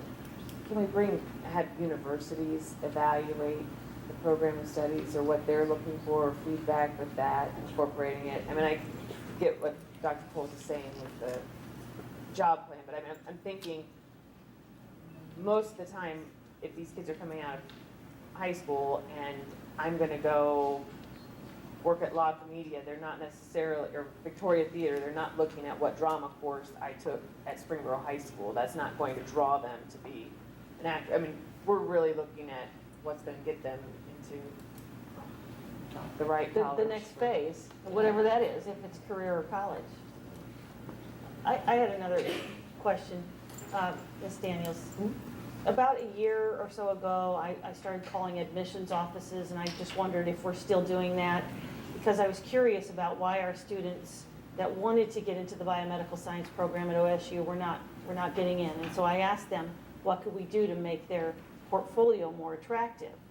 And one of those that I remember, I don't remember all three right off the top of my head, but one of those was offer science fairs. And I know that's not a for-credit thing, that might be an extracurricular, is that right? Do we currently have a program where we can offer some science fairs? Is that in a course, or is that a separate course? What can we do to add things that make their application the ones that are chosen to be in these programs that are highly selective? Or are we doing any of that homework to find out? Are we calling admissions offices and saying, what do you need our students to be strong in? And what can we do? What courses can we either get them in, or extracurriculars, extra things? Are we doing that? I just want to make sure we're doing that. Or can somebody do that? I think, we've done a lot of background work, and Petroni has been instrumental in supporting, what the initiatives with MotoMan and some of the STEM and STEAM activity, or not activities, but courses and again, pathways. So, and working with our district coordinator, we're also looking at those opportunities at the middle grades and creating those science and math opportunities within our own school. So to say specifically with the admissions office, you know, not as much as probably needs to be done, but definitely looking at the courses and the opportunities at those middle grades to prepare for some of the things that we're looking at as far as these course offerings. Because you know, there's been a lot of interest level in the area of education, in the area of engineering and math, specifically from our high school students that was surveyed not even this year, but last year. So there is that interest level that lends itself to some of those math and science areas. And our math historically has been the higher of our achievement than some of the other areas. So we definitely have a strength in Springboro right now, and it seems to be in the math area, math and science area. I don't know if that answers your question. No. It's a worthwhile No, I was endeavor, but I waiting, think maybe somebody else would chime in. We have quite a few more slides here, so. it's a worthwhile endeavor as far as, but I think there's some things we need to have at first, the mission and vision of where we're headed as a district. Right, and how we get feedback on, are we on the right course? I guess that's what I'm asking. And if we look at those surveys to where the jobs are and match them with what their interests are, and again, that's counselor's job to kind of say, well, you know, I understand your interest is here, and I'm just going to give you the information on whether there's a job for you at the end with that interest, or can that be a passive interest and not your main goal? And here's some things that are related to that may get you a career. Right now in Ohio, two of the fastest growing professions, robotics and culinary. And culinary because the casinos are coming to Ohio, believe it or not. So I've had a couple of meetings, superintendent's meetings on that. But robotics, outside, all over the country. Right, and I'm not sure that we have, I don't know what the curriculum would be to make them a stronger candidate for those jobs, but I want to make sure we have those opportunities. What makes 17 the right number as a cutoff versus 20 That's a good question. versus 25? We love to have 25 students in every class, Well, but we don't want to close students out. And typically our lower numbered classes are upper level classes. We don't want to, if we had, say 18 kids sign up for an AP physics course, I'd hate to close 18 kids out of AP physics because our magic number is 20. We felt like we don't expect to run many classes at 17. Our hope is that they will fill between 25 to 30. However, we don't want to close kids out of our upper level courses if they have an enrollment of 17. Well, part of a high school, if you're looking at the comprehensive high school, is to be able to offer a great deal of courses, and sometimes you have low turnout. They, like our AP art history, 11 was just too small to keep that open. Most high schools are anywhere from 15 to 20, 15 to 17 before they close it out. Part of ours was also looking at what is our smallest room in the district to keep some balance across the district, and really it's kindergarten at 17. So it's just once you get into 20, when you offer the number of courses that you do at that high school, we'd be closing out an awful lot of courses. And if you go through, at the last meeting I was at, I passed out all of our electives and how many classes are in there right now. If we had a close off of 17 right now, it might be 4 or 5 classes at the most. So that is just something we got to look at. We're going to have more kids in the high school next year too. Probably another 100 students in the high school. So it's 17 may not be very high, but if we go any higher than that, it may really close out a large section of classes. Can't you make that decision? You can go backwards. You can start high and make an executive decision at some point, so that's the right way to go. Well, And how that works. I mean, on the flip side of that, the board may say, we just want to start Mandarin, and it's going to take 2 or 3 years to get this up and running, and now we have 10 kids there. That may be a choice of the board as well, to go lower than that, or perhaps push it higher. You're able to mandate all of those things if you so choose. Well, You're hot on that, Andrew. He says that all the time, I know, he's stuck When on China me. owns 49% and 49%. We better start learning, huh? Right, it'd be a good thing to be able to communicate. I have some agreement with you. Starting in 2nd grade, as a matter of fact. And I've always been partial to debate, the debate class that was. And I've always thought that was, because I sat in on a few of those just to watch, and it was beautiful. These kids did an enormous amount of homework and then articulated their arguments, which I think you probably know, I'm okay with debate any day of the week. Let's talk the issues and see if I can convince you with my arguments. And I think it's incredibly valuable, but unfortunately, it got shut down because there were only 10. And I think you're right, is that you look at some of these courses and you know as a philosophy of the board or administration that that's a really valuable course. Can you justify 10 in that course? And I know that's a wrestling match. And maybe it's a matter of what you said, marketing it better, or you said, just talking to the kids about what can we do to make it more attractive, or talking to the instructor and saying, what can you do to make it more attractive? Maybe it's the enormous amount of work you have them do that turns some off, and maybe we can cut back on that so that it's more attractive. I mean, there's an analysis there, but you're right. But overall, the focus is what's going to prepare them for the next phase. This is great. Are you going to need any action from us? Any action? Well, I mean, it's a good presentation. I think I'm all for it. What's next? Well, we have a couple more things we'd like to I already read it. show to you. Well, where are they? I don't see them. Well, I was all ready to, talk about them. Go for it. I'm just. I'm missing some. Courses Go with ahead. changes. The courses with changes. Okay. And Andrea has underlined what those changes are, hopefully to make it very easy for us. But the AP Physics curriculum is under review by the College Board. So if we want to keep offering this course, we're going to have to consider this change. And we do want to keep offering it. We understand the value of it, but we understand that there are changes that are going to occur as well, above all of us. We offer psychology. We'd also like to offer AP psychology. We do have somebody on staff who's already ready to do that. She's done it before. And obviously to allow more rigorous exploration. We offer computer science. We also have somebody who's prepared to offer AP computer science. So you're not talking about adding people, you're talking about reallocating what their assignments are. Branching it out. Offering new elective semester courses based on the U.S. Constitution. We don't have a weight allowance right now for honors English in grades 9 and 10. We want to add a weight to those courses because we understand they're rigorous, but we also understand that students don't want to take those more rigorous courses unless the weight is added to them. And so they're kind of what we call lowballing themselves and taking the lower course because the higher course isn't weighted, if that makes any sense. And then the math pathways are changing as well. The biggest notice you'll make of that is that the elimination of Algebra 1A for next year, because those standards in that course are now being taught in 8th grade.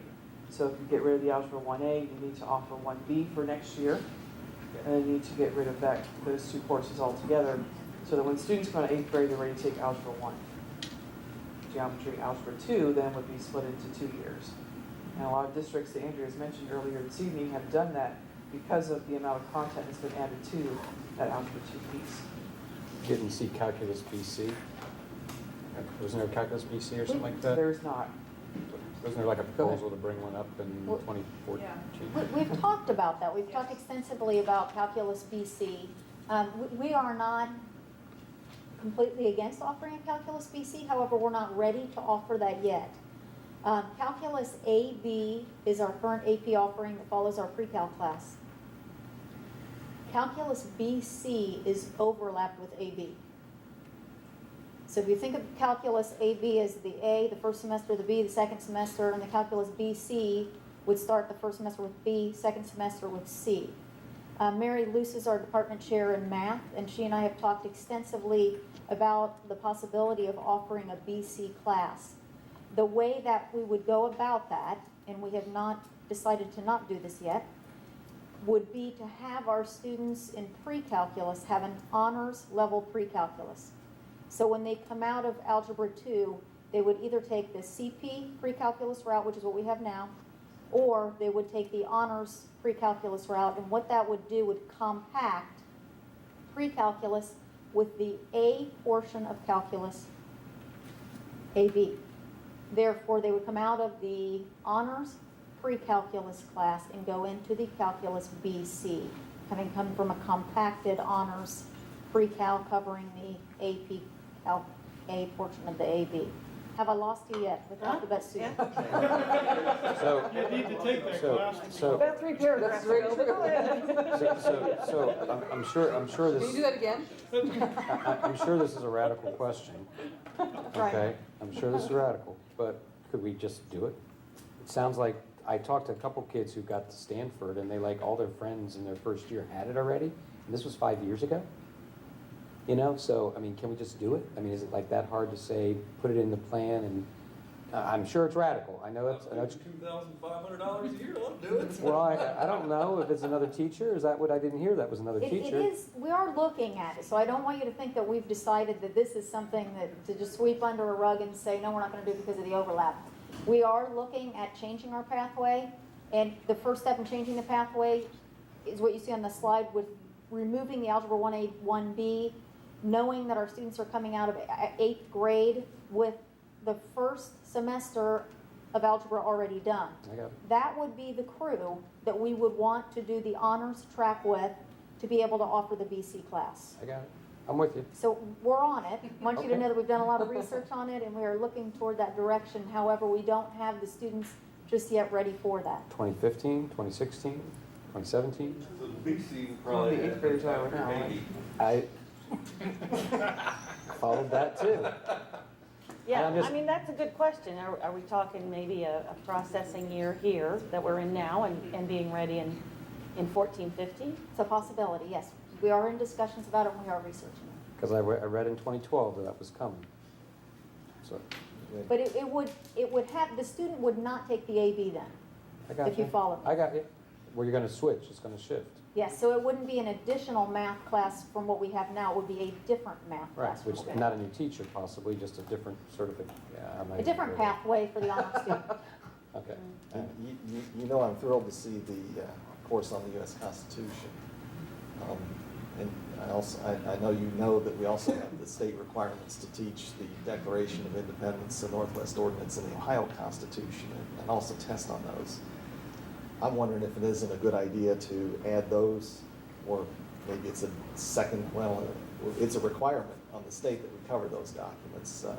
I wonder if we can't add those to this class, and you know, maybe that takes it from a semester to a year. I don't know, but I just suggest that we try to meet all those requirements in this particular class.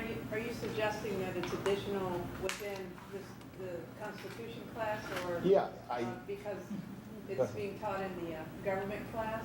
So I guess I'm trying to understand. Well, yeah, because there's so much connection between all these documents, I think it kind of makes sense to roll them into one class. It is, we do it in government. And Yeah. so, So you're saying in government as well as in this particular course? yeah, I think you're kind of learning the same stuff anyway, and I think it would be really useful to see the connection between those documents. I'm assuming that we follow the state standard where American history teaches the Declaration of Independence and American government teaches the Constitution. And maybe we can kind of integrate. Declaration too in government. Okay, so you doubled up there. But having them all there together, I think would be interesting, and it probably wouldn't take a whole lot more time because, you know, they are kind of built the same, on the same principles. But we do that in government. All 6 documents in one class? The Declaration, the Constitution, the Ohio Constitution, we don't throw the Northwest Ordinance in because that's not our curriculum, that's a 10th grade curriculum. Whatever The document. Federalist Papers. We do that, that's part of the Constitution, about the ratification of the Constitution, we do that in government. So All we're that is we're in at 4. But yeah, I just want to make sure we meet that requirement. Okay, that's all I have. Guys ready? When you are. Okay. We're ready. Our goals in bringing these changes to you, we want to, as you can see, increase student choices and electives. Certainly, number 2, decrease student downtime in study halls, provide more options, but also look at the costs involved. Allow student choice to drive the master schedule. Continue to explore those college partnerships. Increase our AP offerings. Deliver more in-depth curriculum with regard to the financial literacy piece. Those are what we set out to achieve when we put this together.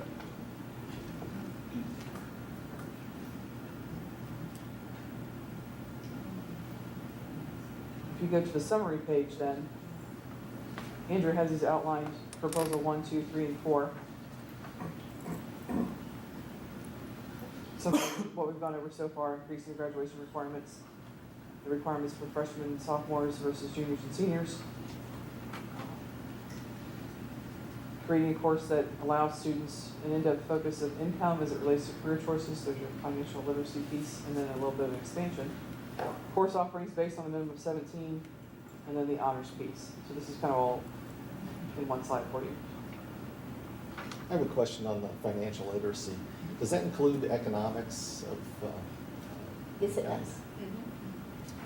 Centerville has an interesting way that they do it. It's more of the career base. They have a day-year credit, and the kids run basically the banking system of that, and they're able to put their own money into it as well as staff, whomever. So it's pretty consistent. I'm really reducing it, but the way that they have it is pretty neat. You're minimizing. I'm minimizing. Yeah, I don't use the word reduce or cut very often. But that's a one-way ticket to Facebook. But nonetheless, it is something we can look at. Okay, you ready? We're back to this slide of the cost analysis of each of those proposals.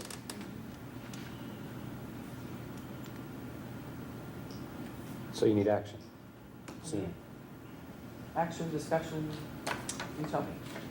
Not necessarily action, it's more just letting you know the direction we're going, and trying to get some feedback so we don't spin our wheels in the direction that we're going. Feels like a good direction to me. I just throw something up on the 17. I don't know, it just feels just a number. I'm not trying to exclude, it just feels like a, Arbitrary.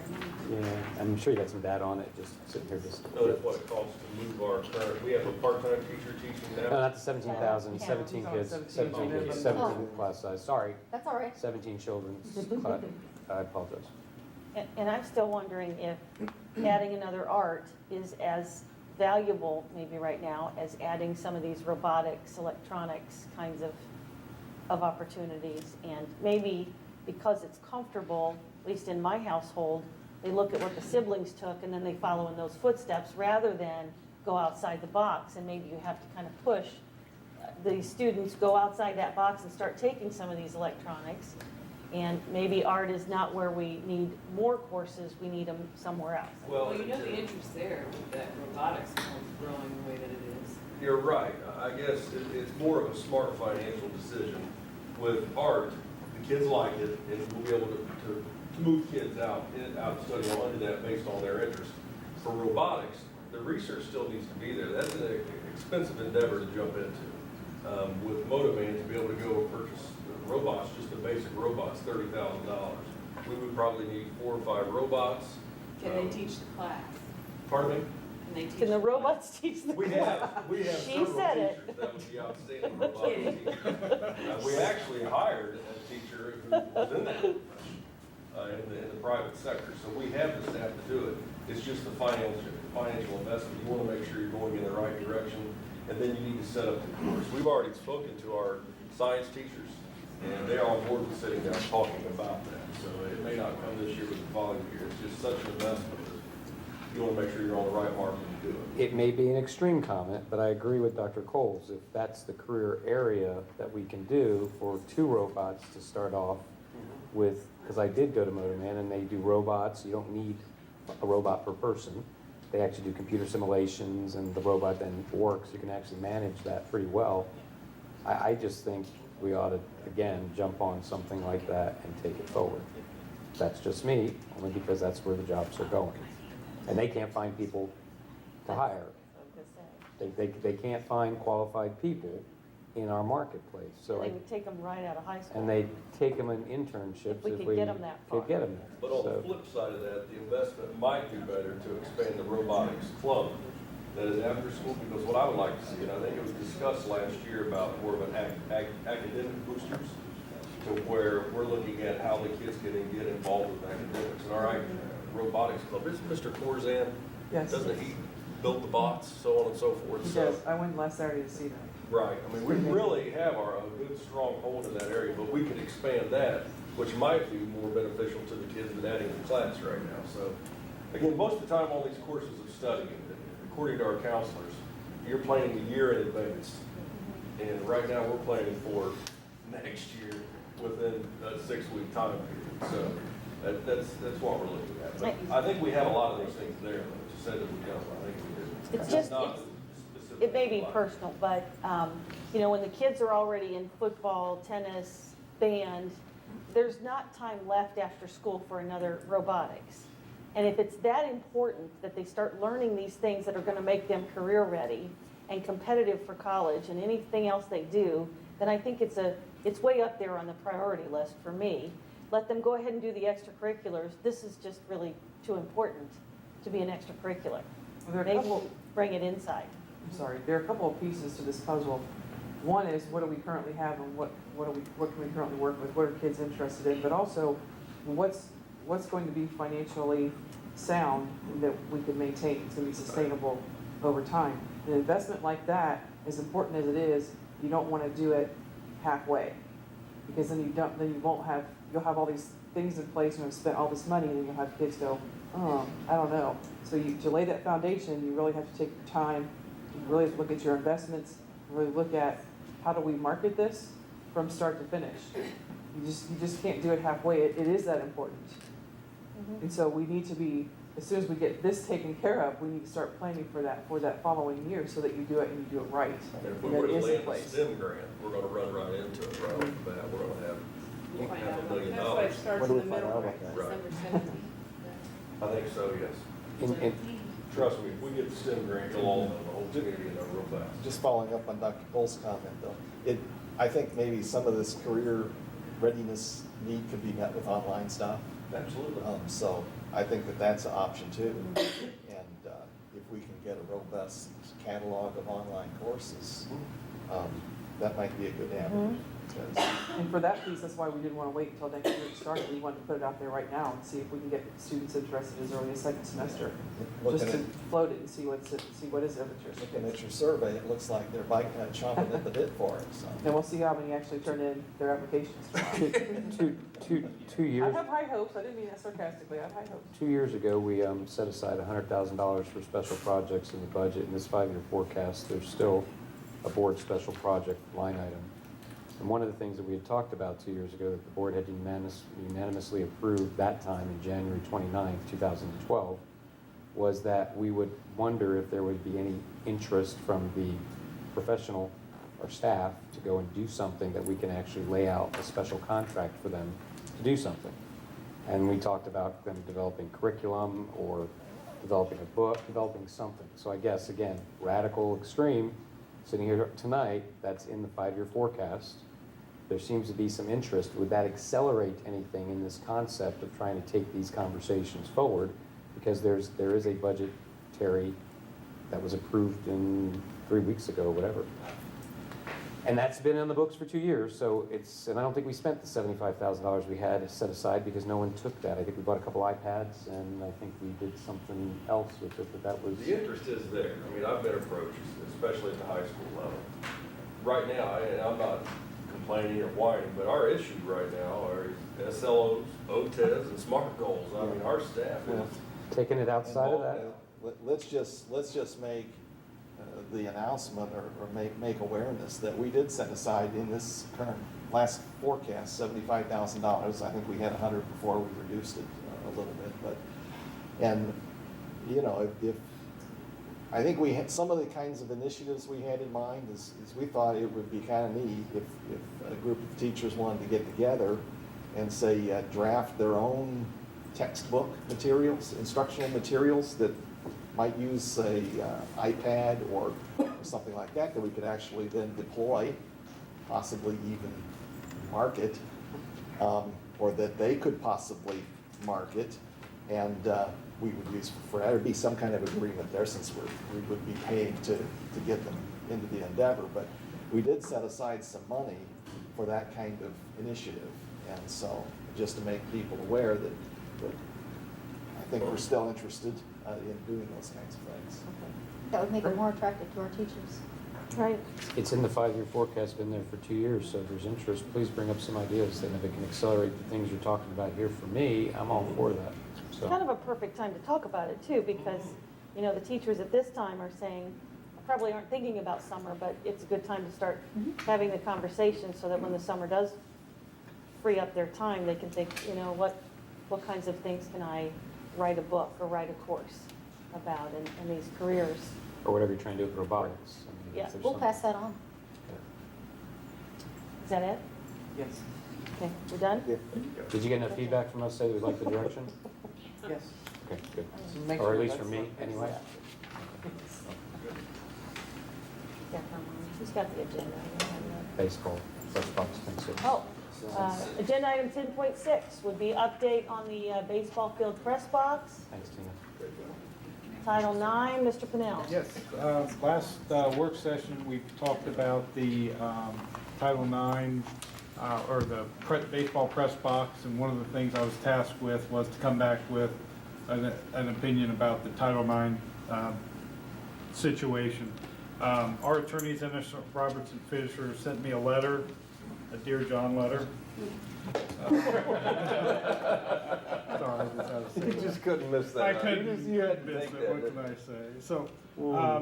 and, you know, the main thing with the Title IX is to ensure that the entire program is equal across the board for males and females. And they gave a list of 12 things that you should look at, whether the variety of sports and levels of competition accommodate both members of both sexes, recruiting athletes of both sexes, access and quality of equipment and supplies, scheduling of games and practices, travel, transportation, per diem allowances, opportunity to receive coaching and academic tutoring, assignment and compensation of coaches and tutors, provision of locker rooms, practice and competitive facilities, provision of medical training facilities and services, provision of housing and dining facilities and services, publicity and funding. So based upon those 12 items, I looked at ours, and, you know, I have to give kudos to our athletic director, Matt Lewis, for doing a yeoman's job of producing that folder, because I didn't have to do a whole lot of digging besides that, because a lot of the stuff that I'm talking about here comes right out of that binder that he gave out the other day. In Springboro, we have 17 sports that we compete at Division I level. Both males and females compete in 9 separate sports events: the cross-country, golf, soccer, tennis, track, academic, basketball, bowling, and swimming. Males also compete in 5 other sports: football, baseball, lacrosse, wrestling, and hockey. Females compete in 3 sports: cheerleading, softball, and volleyball. So we have, you know, males have the opportunity in 14 sports, females in 12 sports. So not a significant difference in number of sports because of what's out there. Both sexes are recruited for all sports. I don't think that's a question at all here. All sports are given the basic equipment and supplies. Fundraisers then occur to purchase the additional items that they need equally across the board. They have that option. All games and practices receive equal weight in scheduling. All travel, transportation allowances are treated the same for all sexes. Coaching is provided equally. Assignments and compensation for coaches are equal. All locker rooms and competitive facilities are equal, with one exception. Right now, the female basketball locker room is not nearly as elaborate as the male basketball locker room, and I'll come back to that one. Medical and training facilities are equal. Dining facilities are equal. The housing doesn't apply to us because that's more of a college thing or a private school thing. Publicity is equal for both sexes, and overall funding is equal. So the only thing that would be there right now that's difference between the two sexes is the basketball locker rooms in there at the high school. Now, if we decide to go ahead with the baseball concession stand and press box, one of the ways that we would need then to ensure that we maintain an equal footing for them is then ensure that we don't have to, and I can read it word for word, but we don't have to give a like for like. In other words, if we build a press box through donations, which is what this is, For the boys' baseball team, we don't have to build one for the girls' baseball team. We just have to maintain that equality we have through the district. So one of the recommendations would be that we ensure that through a donation from whoever, that the girls' basketball locker room be upgraded to meet the same status that the boys' basketball locker room would be. And that would maintain our status quo for Title IX purposes. I don't know if I told you or not, maybe I did. I was down at your office Yes. today. I did email Afsoon McClellan today, asking the boosters to give $15,000 of the recovered money to renovate the girls' locker room. Because that locker room is not only used for varsity basketball, it's also used for volleyball and whatever else might be going on at that time. And I'd like to have Tom Benjamin work with the girls to design what they would want in there. He's been a coach for a long time. Everything I have looked with Tom, he's done a nice job financially, and I think the trust is there that he could really take time to head that up and do something nice for the girls. So I haven't heard back from Afsoon at this point, but hopefully that will go through as one of the things that we really need to do. I think $15,000 to $20,000 would do a great job in that locker room. I guess I'm kind of confused because I'm assuming that the boys' locker room got to be the way it was through fundraisers and donations so that we have this discrepancy. So if we did that with the football or with the baseball press, like how do you, now we're looking at it and we're going, oh, we got a big difference. There is a big difference. I've seen it. It's unbelievable. And the girls really did. Well, the only reason I bring that up to make it more consistent is we've got that discrepancy now, but overall, out of all of the pieces, all those 12 pieces, that one thing doesn't make it a Title IX problem because it doesn't reach that level with that one thing being different to where we have a Title IX issue. But if we also then do the baseball press box, then you've got another thing that adds to the discrepancy between males and females, which could lead to a Title IX issue. Right. I'm not So- saying it will, but Which it would be could lead expensive. to. And that's what we don't want to do. We want to make sure that we maintain the status quo, that both sexes are treated equally. So one difference is okay, but when we get Well, then we're. yeah, I mean, Well, once you there's start something more getting in for liability. multiple differences, Stand it up becomes a problem. So, That's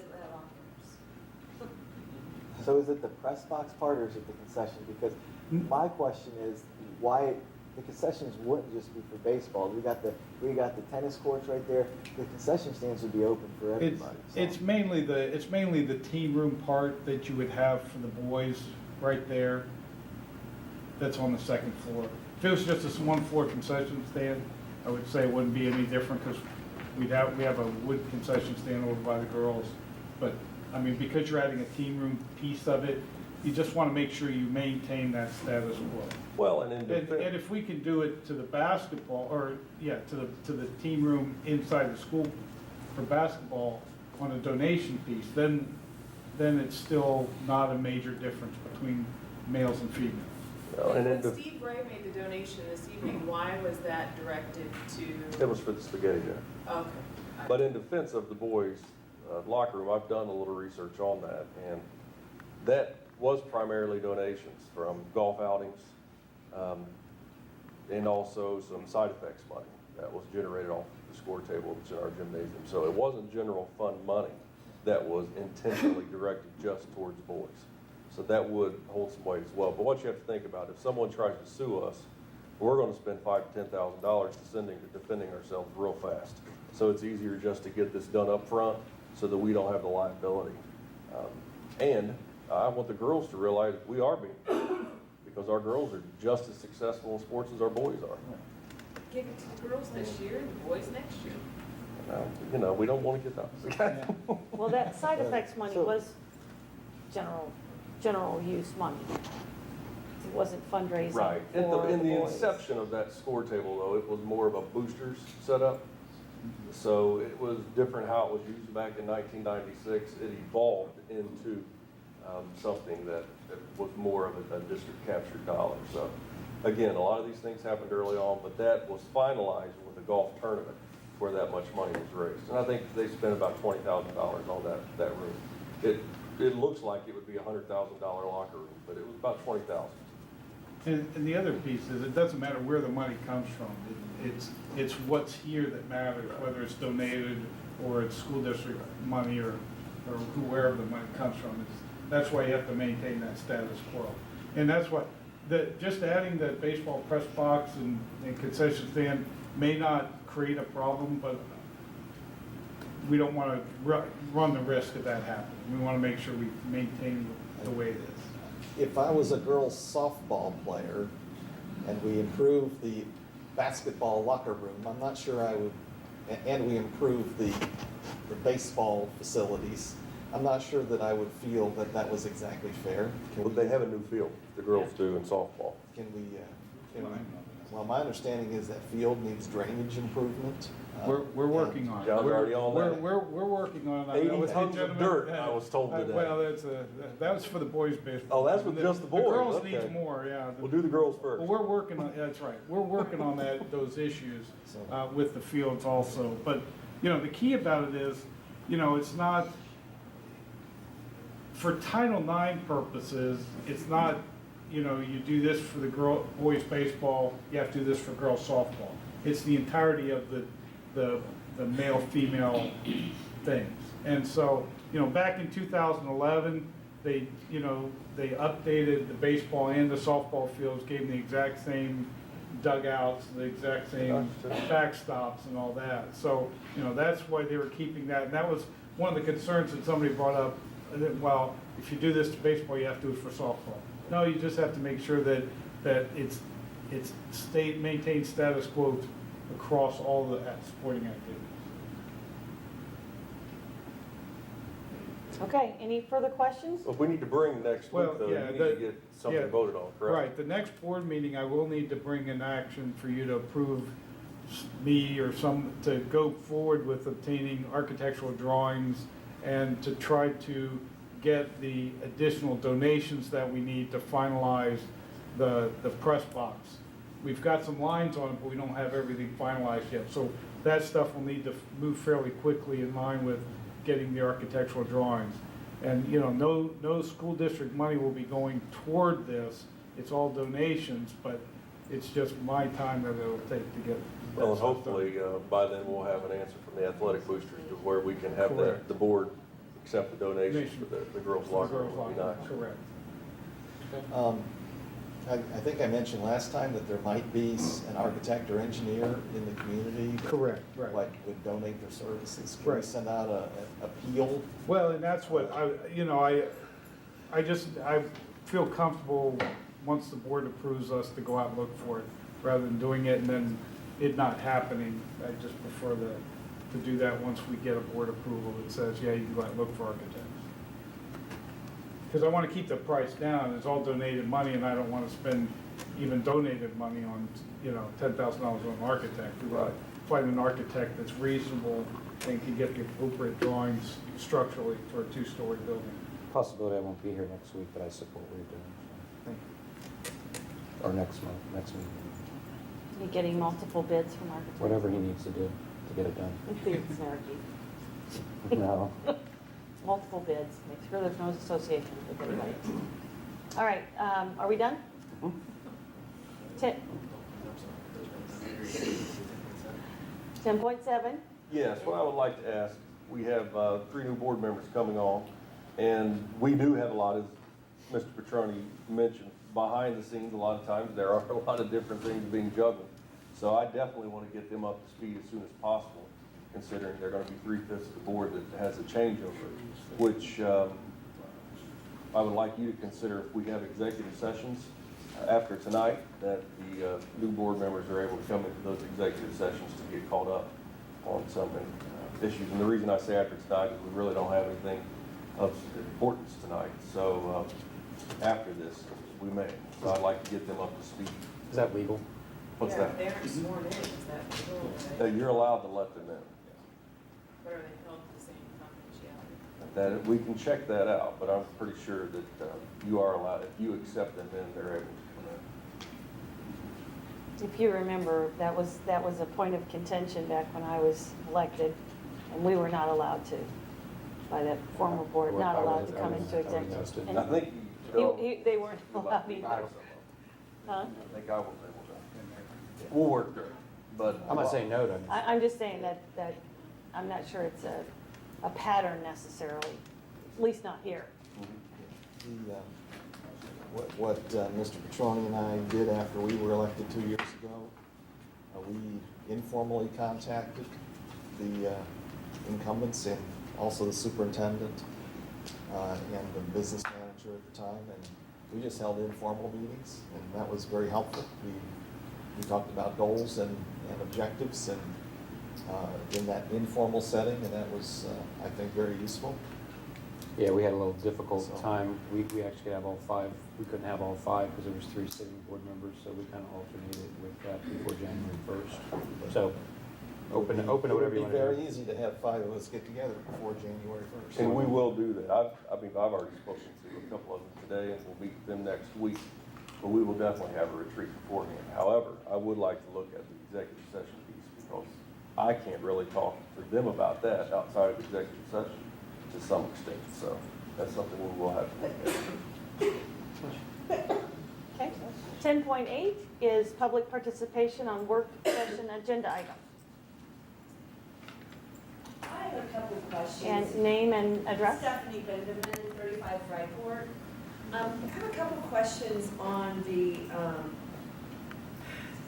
school program studies discussion. This has bothered me. I was at the last work session also on it. And Springboro, we're lucky, about 75% of our kids here are going to go to a 4-year college. 20% are going to go to a 2-year college. And we keep talking about career readiness, and I agree, people need to be career ready. But this is a school that 95% of the people are going to some kind of postgraduate or post-high school kind of thing. As a taxpayer, I pay money to the Warren County Career Center. And that's where I expect people that want some kind, maybe I'm showing my age, but when I was in high school, unless you were taking business, we had business classes, we even still had shorthand and typing back then. I'm really showing my age. But anybody that wanted more things than that, they went to the vocational center. Because as a taxpayer, I'm paying. If I had kids that were not college material, and not everybody in the world is college material, I'd send them to the career center. And so we keep spinning our wheels talking about the careers, about we've got to get the career ready. We as taxpayers fund a place that gets them career ready. It's called the Career Center. And I just, and then I hear about electives. Well, and I agree with Dr. Coles, there are things that I even want my kids to take sometimes too, but when your kids, mine are younger, and so I'll rue the day I say this, but when they're juniors and seniors, it may be a little difficult to tell them and say, I don't care if you want to draw or not, you're not taking art. Because I just came from conferences. Sometimes we're really tough on our kids. And we expect them to do really hard things. And if I have a kid that's taking 4 or 5 AP classes, or 3 or however many you take in high school, if they want to take art one time, and they're still on the career path, or the college path I want them on, I want them to be able to have that. I mean, I sat here and I listened to PSEO, and I think it's a great program. And we have people in here that are big proponents of PSEO that their kids don't even participate in. So sometimes when they get to the high school, we can't tell them what they're going to take. As parents, we can push them and we can say things. But even back in the dark age of stenography and all that kind of shorthand that I had, I didn't ever take because I couldn't type. But even back in the dark ages of then, my parents understood, you're taking 4 or 5 really hard classes. If you want to take something that you just want to do, I was on my student newspaper, and I just wanted to do that, and that was one of my periods that I took. And they allowed me to do that because they realized I needed to, I couldn't take every class at that pace. And so I think sometimes I think we're missing the bigger part, and I just am more interested in letting the Career Center do their job.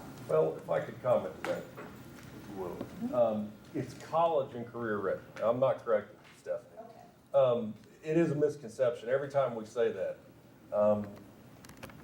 Right, you have to use the two together, college and career ready. It's not the Career Center. Even though our Career Center is one of the best in Ohio, we're looking at higher level type functions. The situation where we were at with the Moto Man, they weren't looking at kids who were struggling or kids perhaps who could know a lot about nuts and bolts. They were wanting our top kids who perhaps would be interested in starting into a job and having their college paid for. And so you have to use the two simultaneously, college and career ready. And it's not career, and then over here's college. It's the two together. So it's that college level plus the career they're going to have when they're there. What we're doing right now, and the majority of high schools in Ohio, is we bring them in, we run them through the same humanities, and they go to college. But what we're not doing is exploring the types of jobs they'll have once they have a college degree. So it's a different angle that we're looking at here. And every time it comes up, the emails I get, we have the Career Center. Well, the Career Center is phenomenal, first and foremost, but that's not what we're talking about. These are higher level careers based off of college educated type students. So it has to be used together, college and career ready. See what I'm saying? Okay, anybody else for public comment? Well, no, actually, I just like to, I mean, I'm in a real estate career. I didn't go to the Career Center. I'm in a finance career. I finance tens of millions of dollars in projects a year. It's a career. It's not the Career Center. And what I think Mr. Petrie just said, what I'm supporting in this concept is programs and classes that are high level, that can advance in those types of careers, leadership careers.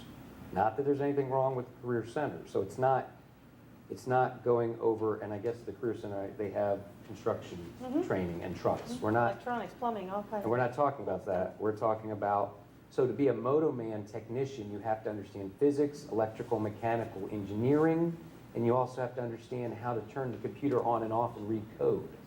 That's the career at Moto Man that we're talking about, but you have to have the education piece, that curriculum that's going to drive to that career, and that's how I'm visioning this, not this we're paying taxes much. So that's how I'm visioning it, just Well, if that helps any. Another example is Lakota has a internship with Westchester Hospital, and it's in the surgical unit where they have the robot. I think it's the Da Vinci robot or one of those robots. But the kids they haven't gotten to do surgery. But they've been able to go in and use the robot and really see how it works. That's part of the internship. Again, those are for pre-med futuristic kids that are going to go in that type of field. So we're not talking. They are going to have, that's what I'm saying. These are college-bound kids. They're college-bound kids. Me, Dave, I just want to know. You know, is Motor Man going to hire 100 or are they going to hire? They have 40 openings they haven't been able to fill. It takes them 6, that's just today, sitting here.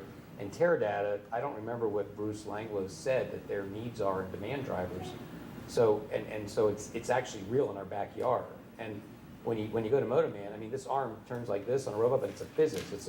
It's a movement of physics that the kids have to understand. And you know, as much as I love our, Science Day at, I joke about it, I guess, Science Day at Kings Island for the roller coaster physics, I mean, you know, this is real stuff. But even if it's one child, and when I keep saying options, it's not to say that our teachers aren't doing it, but if we did something with Moto Man and 10 students were accepted that are high-level kids, high school may not be their thing, but they really love robotics and they end up having a successful career, we did something for those kids. I'm looking at educating 100% of the kids, not just the ones that pass tests. So that's the importance here, because some of our kids that they may not even try on a state test are brilliant. It's up to us to pull that brilliance out of those kids and find something that they can have a successful and productive life in. So that's part of it. I kind of see where she's coming from. I mean, my idea when I went to high school was you had those kids that wanted to go to college, they stayed in high school. Everybody else went to a vocational school. And maybe that's, maybe it's semantics, but I We're mean, dating ourselves here. right, we are dating ourselves. It was the same way But, when I was in school you too, I know. You went to the vocational school to learn plumbing, construction. My dad runs a construction business. I want to learn how to do construction. I don't care about a college education because I'm going to take the business over from him. So I'm not, again, I think that's where there's a disconnect here from like the Warren County Career Center now is doing college career preparedness as opposed to a vocational school where. But you're not listening. David just gave the example from the standpoint of these kids are learning the physics. Typically, a student that goes to the Career Center to learn HVAC and electrical wiring and these sorts of things probably doesn't have the higher level math courses and Right. science courses to take physics and do well at it. And then these kids come out of college with $70,000, $90,000 in loans, and they want to get a home. And they've spent excessive dollars in college trying to figure out what they want to do. I think they're just trying to look at where our economy's going, and there's nothing wrong with that, trying to do that for our students. One, parents in Springboro, yeah, we are a wealthy community, but we spend every bit of money we have. We have increased healthcare expenses. We have retirement expenses around the corner. So if we can make our kids that much more efficient and utilize that money better and direct them down a better path to be able to get a job, you know, there was this demand for nurses, and now that demands, there's this oversupply, or I think they're just trying to kind of align with helping our kids make choices where our economy's Well, and going. the number one thing, and you nailed it down, there's this disconnect. Here's the Career Center and here's the college. There is a big area in the middle. We need to fill all of those areas. Now, does that mean we're going to reduce the rigor? No. All I'm saying is it is an area unexplored, and we need to explore it, and we all need to work together to make that happen. But every time college and career is brought up, it goes straight to what JVS was back in the 1980s. That is not what this is about. It's But I much do higher think there are, level. I mean, that there is a place for that in our society. Absolutely there is. And there's kids that get out of the Career Center making a whole lot more money than the ones going to college too. So, And I don't- Nobody's shutting that down. I don't think that's, you know, it's interesting, Teradata is a Fortune 50 company in our backyard. They're the largest analytics company with software programs that every time somebody goes to Walmart and buys something, they're carrying it across the data. They need more programmers, and they want a certain kind of programmer, and they want to create the culture. This is what the VP said. I mean, I'm only repeating what he said in Meeting Correct. you're right. And he said, you know, we want to get them in at sophomores, get them an internship in juniors, bring them into our culture and environment, and maybe they don't go to college the first year, but we set them up in a plan because, or the second year, whatever, they go to college 1 year and come back. He said, and we like that. We're looking and seeking that, and we can't, and we're this according to them. He's the Fortune 50 company in our backyard. Us, traditional public education is not putting that out for them, and so. There's a big initiative the state's putting forward too with maybe 7 or 15 of these technical centers for this high-level career that you're going to probably hear the news about someday in the future. And there's going to be something in Warren County. It's not going to compete with the Career Center. It's going to be something different. It's going to be in Montgomery County. I think there's one, where do you say the one is right now? There's that one facility that he toured and he told us. It's in Northern Ohio. Northern Ohio. So there's already one facility where a They're superintendent. trying to get 5 more. Yeah, a superintendent actually came out and managed to get this thing funded for a facility for this high-level training and tech. So it's just way up here. It's in this whole 21st century job base. And not that we don't need it. So anyway, maybe we're not ready Superintendent for went it. and got a loan for $500,000 and the district paid for it. That's how it works. Yeah. I won't do that. So anyway, I agree. For 2 years, we've been talking about careers. Everybody goes to, we're not doing anything negative with the Career Center, but our Oh, no, society the Career today Center has is awesome. people are sitting in their iPads, trading things and writing software and doing code, and they're multitasking with people all around the world. I mean, I've got a neighbor, she has 40 people all over the country that they have meetings on for her business. Well, and I've spoken to Maggie Hess. I don't believe that we advertise the Career Center well enough. I mean, they have some very high-level classes that our kids could walk right out, make $50,000 a year, and then choose to go to college if they would like. We really need to be marketing the Career Center much better. Definitely. Yeah, I think a lot of times there's a stigma associated with the Career Center that kids in that program are there because they didn't meet the academic or didn't have the academic ability to succeed in a college track program. But all kids are different. Ability varies, And I think our task is to find out, help kids identify where they're strong. I mean, some kids have great cognitive ability. Other kids have great physical, kinesiological abilities. And, you know, if we force a kid that has that great physical ability to do things with their hands and eyes, that if we force them into a college because of stigma or whatever, and they end up being, you know, say that they get through college and they become a business manager, but they're not a great business manager because that wasn't where their skill set was. You know, so that they'll do okay and they'll make a living. But if they went the other track and we helped them develop that physical skill and help them identify it, so they'd be so much happier because they'd be doing something they were good at. Plus, they'd be more successful because if you're an average business manager, or maybe below average if it doesn't really suit you, you're not going to make as much money as if you are a superb HVAC mechanic and running your own shop or something like that. So going to the Career Center for a lot of kids is a great choice. Sure is. And you avoid all that college debt and you end up out there with a job right away. And of course, you know, if you're young, then you can always take that next step and go to college. But I don't want to leave anybody with the impression that the Career Center is not a good track. I think in this economy, I was telling my son, you know, he went to Akron for 2 years and I ended up in the police academy. But you know, I was trying to encourage him to look at something like HVAC technician, because in this economy, at least in Ohio, everybody's got a furnace. And everybody's furnace breaks eventually. And you pay for it when it does. Yeah, I don't know about you guys, but when those guys come to my house, they're making good money. And so there's nothing wrong with going to the Career Center and doing that track. We're lucky to have a Career Center in our backyard that we do. Okay, there was one other public comment back there. Yeah, Tina Fisher, 1786 East Lower Springboro Road. I just want to say I really appreciate you guys talking to the students about electives. I think that's really important. I would like to stress that as you look at these new electives, that you see if there's a way you can spread out your advanced classes throughout the day instead of lumping them all in the afternoon. As a parent of 2 children who have been closed out of classes because it's opposite band or it's opposite the IT class, I just think there are kids that have multiple interests, and I'd like to see that spread out throughout the day.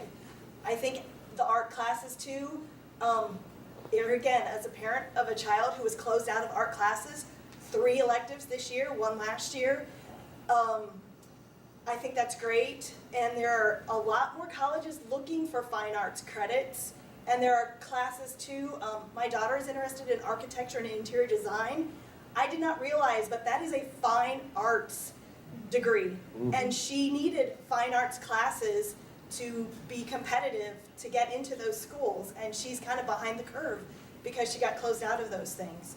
So I just think those are some things that we need to kind of keep in the back of our minds. And maybe, I know that looking at the underclassmen, because that's who you're serving, but you might want to talk to some of the upperclassmen and say, hey, what could we have done to make your college better? You know, your experience of getting into your college better. So that's all I have to say. Please. We're going to be switching how we do our master schedule this year from a board scheduling to an electronic scheduling system, so that the computer will assess the students' desires based on a priority listing, seniors, juniors, sophomores, freshmen, and then the computer will come up with the best combination of classes and the periods in which it can accommodate the most students. And is that happening, or that's been the system that was used in the junior high for a number of years? That is correct. Okay, and why haven't we used it at the high school before? Because we have it. We're familiar with it. I can't comment on that, sorry. Okay. But it would have made life easier for these kids and they wouldn't get closed out so often, right? Is that the deal? That's the hope. Yeah, that'd be good. And I know it's not going to be every kid can get every class they want, and there's going to be some restrictions. We're getting it all right after you're gone. See how this works out? Of course. Well, I know as far as electives, and you know, I have a couple high school students, and they do sometimes want to take something that is not necessary, like an elective that isn't necessary for, you know, beefing up their application for college. They'll want to take something that's really fairly easy and just fun. You know, I get that. But as much as possible, I don't want them taking 3 of those courses at a time. I want them, 1, and focus in on the tough stuff, and make sure that the chemistries and the calculus and those things are in the work. So it is a matter of parents also helping their students decide. I do think we are the ones, since they are minors, to say, no, I really want you to take this calculus. I've not had to do that with mine, but I know that we need to sometimes push the envelope.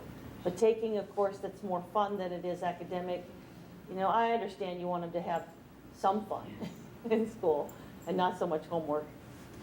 Well, and I think as we go, like I said earlier, through the mission and vision process, we are going to have to spend a lot of time at the high school. Because high schools are changing more rapidly than any of the other buildings. I can imagine. So it is the area we're really going to have to look at and get involved with our parents. Okay, we're going to move on. That's Tyler over there. As a suggestion, I think that it would be beneficial if the seniors were to take that survey that was given, it was either earlier this week or last week. I think it would be beneficial if it were given at the end of the year after seniors have sent in all their college apps and have either been accepted or denied. Because I think it kind of seeing how they applied to college and how they were taken by the college, I think it would let them see how they stacked up against everyone else. And it would kind of see what they could have taken or what they took and wasn't really that interested. So I think maybe if we could have the seniors take that survey at the end of the year, because I think being in the school for 4 years, we kind of have an insight of what was offered 4 years ago and what's offered now. And so I think you could offer even more insight, and I think it would just be beneficial for everyone as a student. Good idea. There's a service that's out there. It's another, you know, contractor, so be careful about that. But there's a service called LifeTrack, and they track students from their senior year, I think it is, and you can segregate the times, but their senior year through college, and I think you can go as far as 5 to 10 years out. You've heard of that service? And I know there's an expense to it, but that would maybe be pretty helpful too. I'm not sure that we're going to put that out there. I'm sure you guys don't know anybody related to the business. No, I'm serious. Okay, anybody done? Are you better? No, I'm still frustrated. I'll get over it tomorrow. Hey, anybody else? Okay, 10.9, discussion of other businesses required. Anybody? Ms. Cole? Oh, I do want to bring it to you.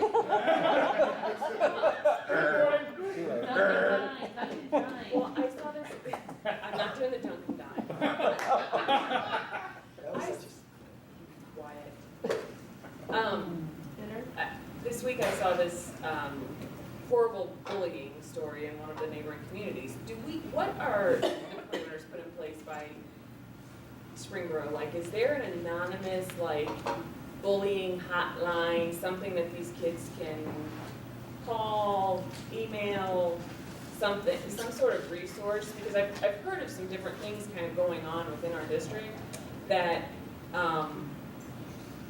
and actually found myself in an environment where a parent was giving advice to just bust them one. And That happens a lot too. well, I said I don't necessarily think that's a good idea.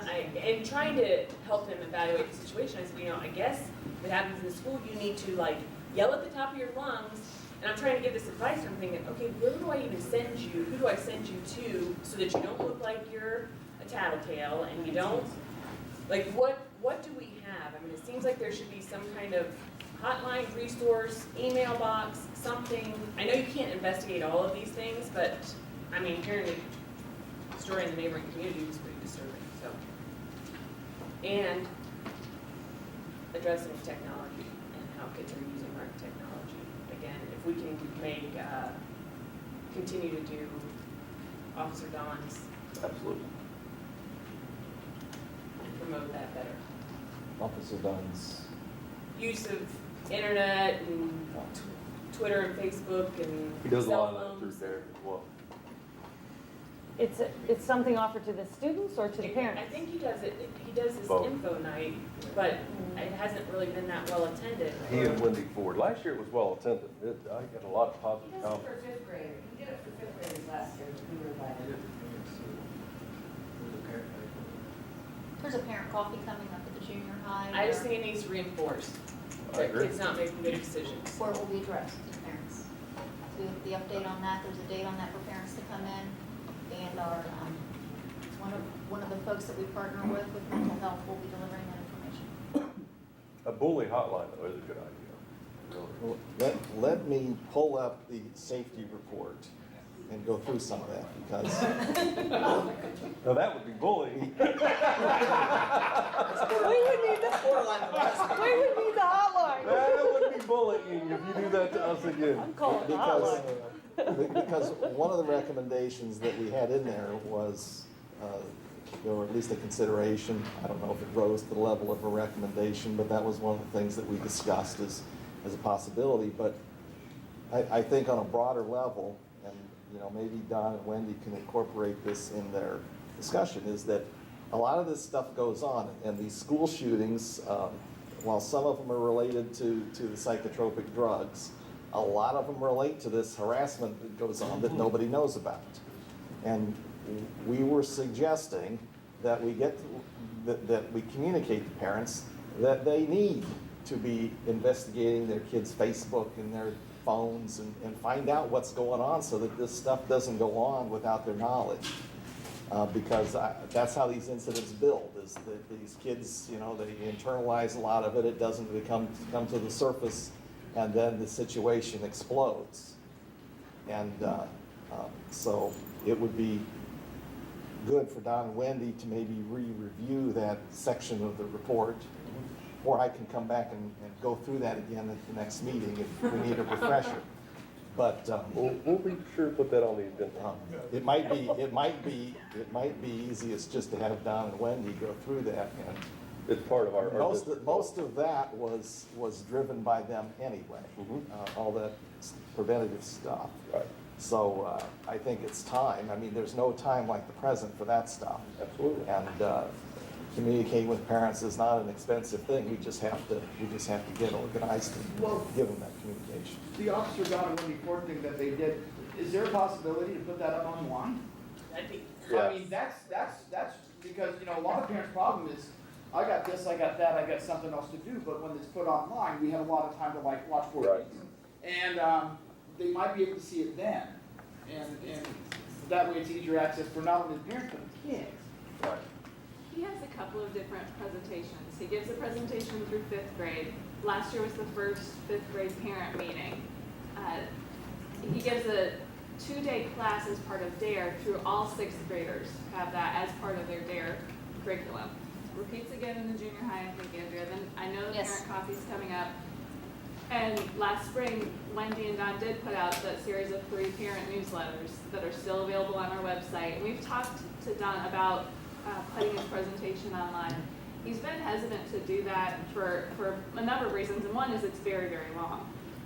But we can look at breaking it into parts, and it'd be under, if you go to our website under Parent Resources today, I'm pretty sure, Matt, they're still up there, wouldn't they be still there? There's links for parents to use on checking the phones, checking the accounts, ways to talk to your kids, contracts with your kids when they want their cell phone, when they want internet privileges. Those are things that we started putting out last year. Where is that at on the website? On our website under Parent Resources. Our website is a whole nother story. I love it. It's one thing, Yeah. Wendy. Come on. We're really gonna have to work on the website. We are. Cancel the contract, get a new company, and get it done. Well, and we haven't presented our district goals yet, but part of our district goals is a PR team in the district, and that website is most definitely gonna have to be looked at. Mr. Miller, were you done? Okay, and Mr. Rodano? I'm done. Anything else? I don't have anything. I voted to support that tabling for probably different reasons than you. When you get into this operational organization and you start looking at it, if you're in business and you pay attention, the administrative team that's here today has been cleaning up a lot of messes. We're a great education institution. There's no complaints whatsoever about that. Operationally, this place has a lot of holes. My background and specialty is operations. I go into business and I do this all the time. I would highly recommend that we modify per Mike's recommendations, some of the ideas in that contract, take the politics out of this. This isn't politics. This is about giving a tool for Al to work with a third-party set of eyes to organize and to look at all the things when we started cutting the operational piece of that business in our district in 2010 or 11, and we cut the treasurer's office job down to a part-timer. To Mrs. Jarvis's credit, I think one of the reasons the renewal levy passed is because she walked into this building and she looked at a forecast that was as bogus as the day is long and said, I can't put my signature on this. And so that's what happened, and that's where it started before I got on the board. And to your credit, as a board member, you were here when that was going on, and you saw that, and you guys supported that. All right, so the treasurer's office needs some help. It may need a little more resources, but it needs someone to assess it. And I think it would be helpful. And I don't know, MSA seemed qualified when they were in here the other day. We looked at them. All this MLA, MSA, hey, it's on the brain, what could I say? No, whoops, I don't. You know, it's. On purpose. Not on purpose, whoops, whatever. It's not like there's any animosity here. So they were in here 2 weeks ago. They were here 2 weeks ago, and they gave a presentation of what they can do. We said, hey, that's a great idea. Al said, hey, I'm not doing stuff legally I should be doing. Well, not him, but his. Al said there are things we're supposed to be doing that we can't get done. Right. Okay?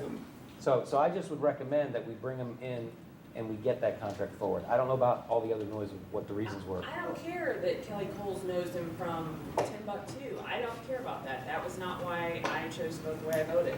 I care at the fact that we don't have a treasurer right now. We're looking to hire one. We might be able to hire one with a whole lot of knowledge and that has the background and software that we should be purchasing and that we should have in place that could allow us to be more efficient, and I want them to be able to run their show. And actually, when I put the motion to table, that was my argument. It was because I want to wait for the treasurer to get here at the time to talk. I didn't say anything about any political anything, so for the record, I was already on the record because that was part of my motion when I went to table it. I tabled it because I don't think the timing's right. I think you need to have a treasurer in here. Yep, we've gone through that, so. Well, it was board member, are you done? Or do you have anything else to add? Treasurer's office needs help, and I think it's going to take somebody too long to get started. It'd be a good tool to get. So. Okay, and any other comments? We can move forward. I'm going to need a motion to move into executive session for RC 121.22G1 to consider the appointment, employment, dismissal, discipline, promotion, demotion, or compensation of a public employee or official. Okay, so first was Regano, second was Petroni, and I need a roll call vote.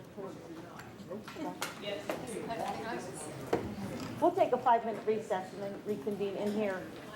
Okay? Yes.